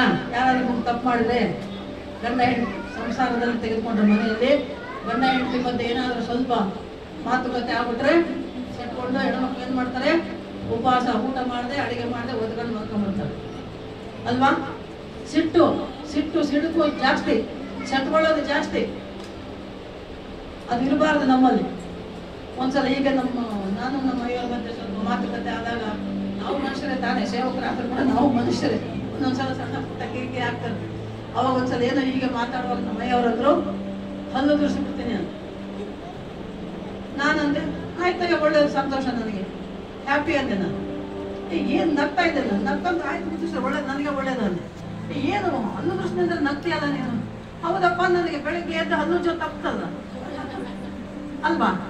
ಹಲ್ಲು ದುರ್ಸಿದ್ರೆ ಒಳ್ಳೇದೇ ತಾನೆ ಹಲ್ಲು. ನಾ ಬೆಳಿಗ್ಗೆ ಎದ್ದು ಹಲ್ಲು ಜೊ ಕೆಲಸ ಯಾರಿಗೆ ಬೇಕು? ಅದು ತಪ್ಪು ತಾಯ್ತಪ್ಪ ಅಂತ. ಈಗ ನೀನು ಏನು ಮಾಡಿದ್ರು ಕೂಡ ನೀನು ಸಿಟ್ಟಾಗಲ್ಲ. ಯಾವತ್ತೂ ಸಿಟ್ಟಾಗಿಲ್ಲಮ್ಮ, ಜಗಳ ಆಡಿಲ್ಲ. ಅವರೇ ಅಕಸ್ಮಾತ್ ಸಿಟ್ಟು ಮಾಡ್ಕೊಂಡು ಏನಾರು ಅಂದ್ರೂ ಕೂಡ ತಮಾಷೆ ಆಗಿ ತಗೊಂಡು ತಮಾಷೆ ಆಗಿರ್ತೇವೆ. ಅದಕ್ಕೆ 46 ವರ್ಷ ನಾವು ಮದುವೆ ಆಗಿವೆ. 46 ವರ್ಷಗಳು ದಾಂಪತ್ಯ ಜೀವನದಲ್ಲಿ ಸುಖ, ಸಂತೋಷ, ಸಮಾಧಾನದಿಂದ ಇದ್ದೇವೆ ಅಂದರೆ ಒಬ್ಬರನ್ನೊಬ್ಬರು ನಾವು ಪ್ರೀತಿಸ್ತಾ ಇದ್ದೇವೆ, ಕ್ಷಮಿಸ್ತಾ ಇದ್ದೇವೆ, ಪ್ರಾರ್ಥಿಸ್ತಾ ಇದ್ದೇವೆ. ಈ 3 ಗುಣಲಕ್ಷಣಗಳು ಪ್ರತಿಯೊಬ್ಬರಲ್ಲಿ ನಿಮ್ಮಲ್ಲಿ ಇರುವುದಾದರೆ ನಿಮ್ಮ ವೈಯಕ್ತಿಕ ಜೀವಿತ, ನಿಮ್ಮ ಸಂಸಾರ ಜೀವಿತ, ನಿಮ್ಮ ಕುಟುಂಬ ಜೀವಿತ, ನಿಮ್ಮ ಸೇವಾ ಜೀವಿತ, ನೀವು ಕೆಲಸ ಕಾರ್ಯ ಮಾಡುವಂಥ ಉದ್ಯೋಗ ಜೀವಿತ, ಎಲ್ಲ ಸಮಯ, ಎಲ್ಲ ದಿನ ದೇವರು ನಿಮ್ಮನ್ನು ಕಾಯ್ದು ಕಾಪಾಡ್ತಾನೆ, ಆಶೀರ್ವದಿಸ್ತಾನೆ ಮಕ್ಕಳೇ. ಶಾಂತಿ, ಸಮಾಧಾನ, ನೆಮ್ಮದಿಯ ಜೀವಿತ ಇರಬೇಕು ಅಂದರೆ ಈ 3 ಗುಣಲಕ್ಷಣಗಳು ನಿಮ್ಮಲ್ಲಿ ಇರಬೇಕು. ಮನೆಯಲ್ಲಿ ಚಿಕ್ಕ ಪುಟ್ಟ ಗಲಾಟೆಗಳು, ತಂಟೆ ತಕರಾರುಗಳು ಆಗ್ತಾ ಇರ್ತವೆ. ಸಭೆಯಲ್ಲಿ ಇತ್ತೀಚೆಗಂತೂ ಮನೆಗಿಂತ ಹೆಚ್ಚು ಸಭೆಯಲ್ಲೇ ಆಗ್ತವೆ. ರಾಜಕೀಯ ರಾಜ್ಯದಲ್ಲಿ ಆಚೆ ಇಲ್ಲ, ಸಭೆಗಳಲ್ಲೇ ರಾಜಕೀಯ ಹೆಚ್ಚಾಗ್ತಾ ಇದೆ. ಸೇವಕರುಗಳ ಮಧ್ಯದಲ್ಲೇ ರಾಜಕೀಯ ಹೆಚ್ಚಾಗ್ತಾ ಇದೆ. ಭಿನ್ನಾಭಿಪ್ರಾಯಗಳು ಬರ್ತಾ ಇದ್ದಾವೆ, ಚದುರಿ ಹೋಗ್ತಾ ಇದ್ದಾರೆ, ಒಡೆದು ಹೋಗ್ತಾ ಇದ್ದಾವೆ. ಕುಟುಂಬಗಳು ಕೆಲವು ಕಡೆ ಕನಿಷ್ಠ ಕುಟುಂಬಗಳು ಒಡೆದು ಹೋಗ್ತಾ ಇದ್ದಾವೆ. ಕೆಲವು ಕಡೆ ಸೈತಾನನು ಕೂಡ ಬಹಳ ಹುಷಾರವನು, ನಮಗಿಂತ ಬಹಳ ಹುಷಾರಾಗಿದ್ದಾನೆ. ಯಾಕೆ ಅಂದ್ರೆ ಒಬ್ಬೊಬ್ಬ ವಿಶ್ವಾಸಿಯನ್ನು ಬೆಳೆಸುವುದಕ್ಕಿಂತ ಒಬ್ಬ ಸೇವಕನನ್ನು ಬೆಳೆಸಿದ್ರೆ ಸಭೆನೇ ಬೆಳೆಯುತ್ತಲ್ವ, ಸೇವೆಯಿಂದ ಬೆಳೆಸಬಹುದು ಅಂತ ಸೈತಾನನ್ನು ಕಾದುಕೊಂಡಿದ್ದಾರೆ. ಮಕ್ಕಳೇ, ನೀವು ಬಹಳ ಜಾಗೃತಿಯಾಗಿರಿ, ದೇವರ ವಾಕ್ಯದ ಪ್ರಕಾರ ಜೀವಿಸಿರಿ, ನಿಮ್ಮ ನಡೆಯಿಂದಲೂ ನುಡಿಯಿಂದಲೂ ದೇವರಿಗೆ ಮಹಿಮಕರವಾಗಿರಿ, ಮತ್ತು ವಿಶೇಷವಾಗಿ ಒಳ್ಳೆ ಸಾಕ್ಷಿಗಳಾಗಿರಬೇಕು. ನಿಮ್ಮ ಸಾಕ್ಷಿ ಜೀವಿತದಿಂದಲೇ. ಅದಕ್ಕೆ ಒಂದು ಉದಾಹರಣೆ ನಮ್ಮದೇ ಹೇಳ್ತೇನೆ ನಾನು, ಅದೊಂದು ಹೇಳಿ ಮುಗಿಸ್ತದೆ. ನಮ್ಮ ಕುಟುಂಬದಲ್ಲಿ ಮೊದಲಿಗೆ ಯೇಸು ಸ್ವಾಮಿ ನಂಬಿದ್ದು ನಮ್ಮ ನಾಮದೇವಯ್ಯವರು. ಆಮೇಲೆ ನಮ್ಮ ಇಬ್ಬರು ಗಂಡು ಮಕ್ಕಳನ್ನ ಹುಬ್ಬಳ್ಳಿಯಲ್ಲಿ ಓದೋದಕ್ಕೆ ಬಿಟ್ಟಿದ್ರು, ರೆಸಿಡೆನ್ಷಿಯಲ್ ಸ್ಕೂಲು, ಅದು ಕ್ರಿಶ್ಚಿಯನ್ ಸ್ಕೂಲು, ಕ್ರಿಶ್ಚಿಯನ್ ಕಲ್ಚರ್ ಪ್ರೇಯರಲ್ಲೇ ನಮ್ಮ ಇಬ್ಬರು ಮಕ್ಕಳು ಬೆಳ್ಕೊಂಡು ಬಂದ್ಬಿಟ್ರು. ನಾನು ಮಾತ್ರ ಪಕ್ಕಾ ಕ್ರಿಸ್ತ ವಿರೋಧಿ. ಯೇಸು ಸ್ವಾಮಿ ಇಷ್ಟ ಇಲ್ಲ, ಬೈಬಲ್ ಇಷ್ಟ ಇಲ್ಲ, ದೇವ್ರ ಮಾತು ಇಷ್ಟ ಇಲ್ಲ, ದೇವ್ರ ಹಾಡು ಇಷ್ಟ ಇಲ್ಲ, ದೇವ್ರ ಸೇವಕರಂದ್ರೆ ಇಷ್ಟ ಇಲ್ಲ, ಬಹಳ ವಿರೋಧ ಮಾಡ್ತಾ ಇದ್ದೆ. ಆದ್ರೆ ಒಂದು ದಿನ ಹೀಗೆ ಮಾತುಕತೆ ಆದಾಗ ನಮ್ಮ ನಾಮದೇವರು ಒಂದು ಮಾತು ಹೇಳ್ಬಿಟ್ರು, ಬಿಟ್ರೆ ನಿನ್ನ ಬಿಡ್ತೇನೆ, ಯೇಸು ಸ್ವಾಮಿನ ಬಿಡಲ್ಲ ಅಂತ. ಅಯ್ಯಯ್ಯಪ್ಪ, ಈ ಮಾತು ಕೇಳಿ ಶಾಕ್ ಆಗ್ಬಿಡ್ತಾರೆ. ಇದೇನಪ್ಪ, 8 ವರ್ಷ ಮದುವೆ ಆಗಿ 2 ಮಕ್ಕಳು ಶಾಲೆಗೆ ಹೋಗ್ತಿದ್ದಾವೆ, ಇಷ್ಟೆಲ್ಲ ಆದ್ಮೇಲೆ ಯಪ್ಪ ನನ್ನ ಬಿಡ್ತೀನಿ ಅಂತನಲ್ಲ. ಯಾರು ಯೇಸು ಸ್ವಾಮಿ? ಅಂಥದ್ದೇನಿದೆ ಯೇಸು ಸ್ವಾಮಿಯಲ್ಲಿ? ಏನು ಬೈಬಲು, ಇದರಲ್ಲಿ ಏನಿದೆ ಅಂತ ಆಗ ಮಕ್ಕಳೇ ನಾನು ಸತ್ಯಾನ್ವೇಷಣೆ ಮಾಡಿ ಸತ್ಯವನ್ನು ತಿಳಿದುಕೊಂಡು ಬಂದಿದ್ದು. ಬಂದ ಮೇಲೆ ಆಗ ನನಗೆ ಅನಿಸಿತು, ಏನು, ನಾನು ಪೂಜೆ ಮಾಡ್ತಾ ಇದ್ದೆ, ಗಂಟೆ ಬಾರಿಸ್ತಾ ಇದ್ದೆ, ನಂದಾ ದೀಪ ಹಚ್ಚಿ ಪೂಜೆ ಮಾಡ್ತಾ ಇದ್ದೆ. ವಾರದಲ್ಲಿ 7 ದಿನದಲ್ಲಿ 5 ದಿನ ಉಪವಾಸ ವ್ರತಗಳೇ, 2 ದಿನ ಭಾನುವಾರ ಬುಧವಾರ ಮಾತ್ರ ಊಟ, ಈ ರೀತಿ ಇದ್ದ ನಾನು ಸತ್ಯವನ್ನು ತಿಳ್ಕೊಂಡು ಯೇಸು ಸ್ವಾಮಿ ಹತ್ತಿರ ಬರೋ ಹಾಗೆ ಆಯಿತು. ಅಂದರೆ ಯಾಕಾಯಿತು ಅನ್ನೋದು ಬಂದ ಮೇಲೆ ಗೊತ್ತಾಯಿತು. ಏನಾಯಿತು, ನಾನು ಎಷ್ಟೇ ಕಿರಿಕಿರಿ ಮಾಡಿದ್ರು ನಮ್ಮ ನಾಮದೇವಯ್ಯ ನನ್ನನ್ನು ಕ್ಷಮಿಸಿದ, ನನ್ನ ಪ್ರೀತಿಸಿದ, ಮತ್ತು ನನಗಾಗಿ ಪ್ರಾರ್ಥನೆ ಮಾಡಿದಾರಲ್ಲ. ಅವಾಗ ಗೊತ್ತಾಯ್ತು ನನಗೆ ಬಂದ ಮೇಲೆ, ಓಹೋ ಯಪ್ಪ, ನಾನು ಏನು ಮಾಡಿದ್ರು ನಾನು ಏನು ಅಂದಿಲ್ಲ, ನನ್ನ ಪಾಡಿಗೆ ನಾನು ರಕ್ಷಣೆಯಲ್ಲಿ ಬರಬೇಕು ಅಂತ ಪ್ರಾರ್ಥನೆ ಮಾಡ್ಕೊಂಡಿದ್ದಾರೆ. ಅದಕ್ಕೆ ಯೇಸಪ್ಪ ನನ್ನ ಹಿಡಿದ ಮೇಲೆ ಎಂದು ಬಿಡ್ತಾನೆ ಇಲ್ಲ. ಹಲ್ಲೆಲೂಯಾ. ಎಲ್ಲ ಕಡೆ ಎಲ್ಲ ದಿನ ದೇವರ ಸೇವೆಯಲ್ಲಿ ಪ್ರಾರ್ಥನೆಯಲ್ಲಿ ದೇವರ ಮಕ್ಕಳೇ, ದೇವರು ನಮ್ಮನ್ನು ಆಯುಷ್ ಆರೋಗ್ಯ ಬಲ ಕೊಟ್ಟು ನಡೆಸ್ತಾ ಇದ್ದಾನೆ. ಇದಕ್ಕೆಲ್ಲ ಕಾರಣ ನಿಮ್ಮಂಥವರೆಲ್ಲರ ಪ್ರಾರ್ಥನೆ. ಒಬ್ಬರಿಗಾಗಿ ಒಬ್ಬರು ನಾವು ಪ್ರಾರ್ಥನೆ ಮಾಡಿದರೆ, ನಮ್ಮ ಪ್ರಾರ್ಥನೆಯನ್ನು ನಮಗಾಗಿ ನೀವು, ನಿಮಗಾಗಿ ನಾವು ಪ್ರಾರ್ಥಿಸಿದಾಗ ಆ ಪ್ರಾರ್ಥನೆ ವಿಜ್ಞಾಪನೆಗಳನ್ನು ತಂದೆಯಾದ ದೇವರು ಪರಲೋಕ ರಾಜ್ಯದಲ್ಲಿ ಇರುವಾತನು ಕೇಳ್ತಾನೆ. ಅದಕ್ಕೆ ಸದುತ್ತರ ದಯಪಾಲಿಸಿ ನಾವೇನು ಅಂದುಕೊಳ್ತೇವೆಯೋ ಅಂದುಕೊಟ್ಟಿದ್ದು ಆಗುವಂತೆ ಮಾಡುವ ದೇವರು ನಮ್ಮ ದೇವರು. ಹಲ್ಲೆಲೂಯಾ. ನಾವೇನು ಅಂದ್ಕೊಳ್ತೇವೆ ಅದಾಗುತ್ತೆ. ನಾವಂತ ಅಂದ್ಕೊಂಡಿದ್ದೆಲ್ಲ ಆಗಿದೆ ನಮ್ಮ ಜೀವನದಲ್ಲಿ. ಮತ್ತು ನೀವೇನು ಅಂದ್ಕೊಂಡ್ರೆ ಒಳ್ಳೇದು ಅಂದ್ಕೊಂಡ್ರೆ ಒಳ್ಳೇದಾಗುತ್ತೆ, ಕೆಟ್ಟದ್ದು ಅಂದ್ಕೊಂಡ್ರೆ ಕೆಟ್ಟದಾಗುತ್ತೆ. ಅದು ನಿಮ್ಮ ಇಷ್ಟ. ನಿಮಗೇನು ಬೇಕು, ನಿಮ್ಮ ಕುಟುಂಬಕ್ಕೆ, ನಿಮ್ಮ ಹೆಂಡತಿ, ಮಕ್ಕಳು, ಬಂಧು ಬಳಗ, ಸ್ನೇಹಿತರು, ಈಗ ಇಲ್ಲೆಲ್ಲ ಇಷ್ಟೆಲ್ಲ ಬಂದಿದ್ದೇವೆ, ನಾನು ಇದ್ದೇನೆ. ನಮ್ಮೆಲ್ಲ ಬಂಧು ಬಳಗ ಎಲ್ಲರೂ ಯೇಸು ಸ್ವಾಮಿಯಲ್ಲಿ ಇಲ್ಲ, ಇನ್ನು ನಮ್ಮಿಂದ ಅನ್ಯರಾಗಿದ್ದಾರೆ ಎಷ್ಟೋ ಜನ. ಅವರಿಗಾಗಿ ಪ್ರತಿದಿನ ನಾವು ಪ್ರಾರ್ಥಿಸಬೇಕಷ್ಟೇ. ಒಬ್ಬೊಬ್ರು ಬರ್ತಾರೆ ದೇವ್ರ ಹತ್ರ. ಎಷ್ಟೋ ಕುಟುಂಬಗಳಿವೆ, ಗಂಡ ಹೆಣ್ಣು ನಂಬಿದರೆ ಹೆಂಡತಿ ನಂಬಿದ, ಹೆಂಡತಿ ನಂಬಿದರೆ ಗಂಡ ನಂಬಿದ, ಅಪ್ಪ ಅಮ್ಮ ನಂಬಿದರೆ ಮಕ್ಕಳು ನಂಬಿದ, ಮಕ್ಕಳು ನಂಬಿದರೆ ಅಪ್ಪ ಅಮ್ಮ ನಂಬಿದ. ನಮ್ಮ ಹಳ್ಳಿ ಸೇವೆಯಲ್ಲಿ ಸುಮಾರು ಕಡೆ ಏನಾಗಿದೆ ಅಂದರೆ, ಚಿಕ್ಕ ಮಕ್ಕಳು ಸಂಡೇ ಸ್ಕೂಲ್ ನಾವು ತುಂಬ ಚೆನ್ನಾಗಿ ನಾವು ಅದಕ್ಕೆ ಭಾಳ ಇಂಪಾರ್ಟೆನ್ಸ್ ಕೊಡ್ತೇವೆ. ಸಂಡೇ ಸ್ಕೂಲ್ ಮಕ್ಕಳು, ಚಿಕ್ಕ ಮಕ್ಕಳು, ಯೌವನಸ್ಥ ಮಕ್ಕಳು, ಅವರಿಗೆ ನಾವು ಬಹಳ ಪ್ರಾಮುಖ್ಯತೆ ಕೊಡಬೇಕು. ಬಹಳ ಪ್ರೀತಿ ಮಾಡಿ ಆತ್ಮೀಯವಾಗಿ ಬೆಳೆಸ್ಬೇಕು ಅವ್ರ ವಾಕ್ಯದಲ್ಲಿ. ಯಾಕೆಂದರೆ ಅವರೇ ಮುಂದಿನ ವಿಶ್ವಾಸಿಗಳು, ಅವರೇ ಮುಂದಿನ ಸೇವಕರು, ಸುವಾರ್ತಿಕರು ಅಲ್ವಾ. ಸಂಡೇ ಸ್ಕೂಲ್ ಮಕ್ಕಳು, ಯೌವನಸ್ಥ ಮಕ್ಕಳಿಗೆ ನಮ್ಮ ಸಭೆಗಳಲ್ಲಿ, ನಮ್ಮ ಕುಟುಂಬಗಳಲ್ಲಿ ಬಹಳ ಪ್ರಾಮುಖ್ಯತೆ ಕೊಡಬೇಕು. ದೇವರ ವಾಕ್ಯದ ಭಯಭಕ್ತಿಯಲ್ಲಿ ಅವರನ್ನು ನಾವು ಬೆಳೆಸುವುದಾದರೆ ಅವರೇ ಮುಂದೆ ಒಂದು ದಿನ ಒಳ್ಳೆ ವಿಶ್ವಾಸಿಗಳು, ಒಳ್ಳೆ ಸಾಕ್ಷಿಗಳು ಮತ್ತು ಸುವಾರ್ತಿಕರು ಆಗುವುದಕ್ಕೆ ಸಾಧ್ಯವಾಗ್ತದೆ. ಅಂಥ ಮಕ್ಕಳನ್ನು ನಾವು ದೇವರ ವಾಕ್ಯದಲ್ಲಿ ಬೆಳೆಸಬೇಕು. ಆ ರೀತಿ ನಮ್ಮ ಹಳ್ಳಿಯಲ್ಲಿ ಚಿಕ್ಕ ಚಿಕ್ಕ ಮಕ್ಕಳು ಬಂದು ನಾವು ಸುವಾರ್ತೆ ಸೇವೆ ಮಾಡಿದಾಗ, ನಾವು ದೇವರ ಹಾಡುಗಳನ್ನು ಹಾಡಿದಾಗ ಅವ್ರು ಕೇಳಿ ಆ ಹಾಡುಗಳನ್ನು ಅವ್ರ ಮನೆಯಲ್ಲಿ ಹಾಡಿ, ಅವ್ರ ಅಮ್ಮ ಅಪ್ಪಗಳ ಹಾಡು ಕಲಿತು, ಅವ್ರು ಹೊಲದಲ್ಲಿ ಕೆಲಸ ಮಾಡಕ್ಕೆ ಹೋದ್ರೆ, ಎಲ್ಲ ಕೆಲಸ ಮಾಡಕ್ಕೆ ಹೋದ್ರು ಕೂಡ ಅಲ್ಲೆಲ್ಲ ದೇವ್ರ ಹಾಡೇ ಹಾಡೋರಂತೆ. ಆ ಊರ ನಾಯಕರು ನಮ್ಮ ಅಯ್ಯವ್ರಿಗೆ ಹೇಳೋದು, ಏನು ಅಯ್ಯವ್ರೆ, ಏನು ಸಾರ್ ನೀವು ಏನು ಮೂಡಿ ಮಾಡಿಬಿಟ್ಟಿರಿ, ನಮ್ಮ 3 ಮಂದಿಗೆ ಎಲ್ಲಿ ಹೋದ್ರು ನೀವು ಏಸಪ್ಪನ ಹಾಡೇ ಹಾಡ್ತಿರ್ತಾರೆ ನಮ್ಮ ಮಂದಿ ಅನ್ನೋರು.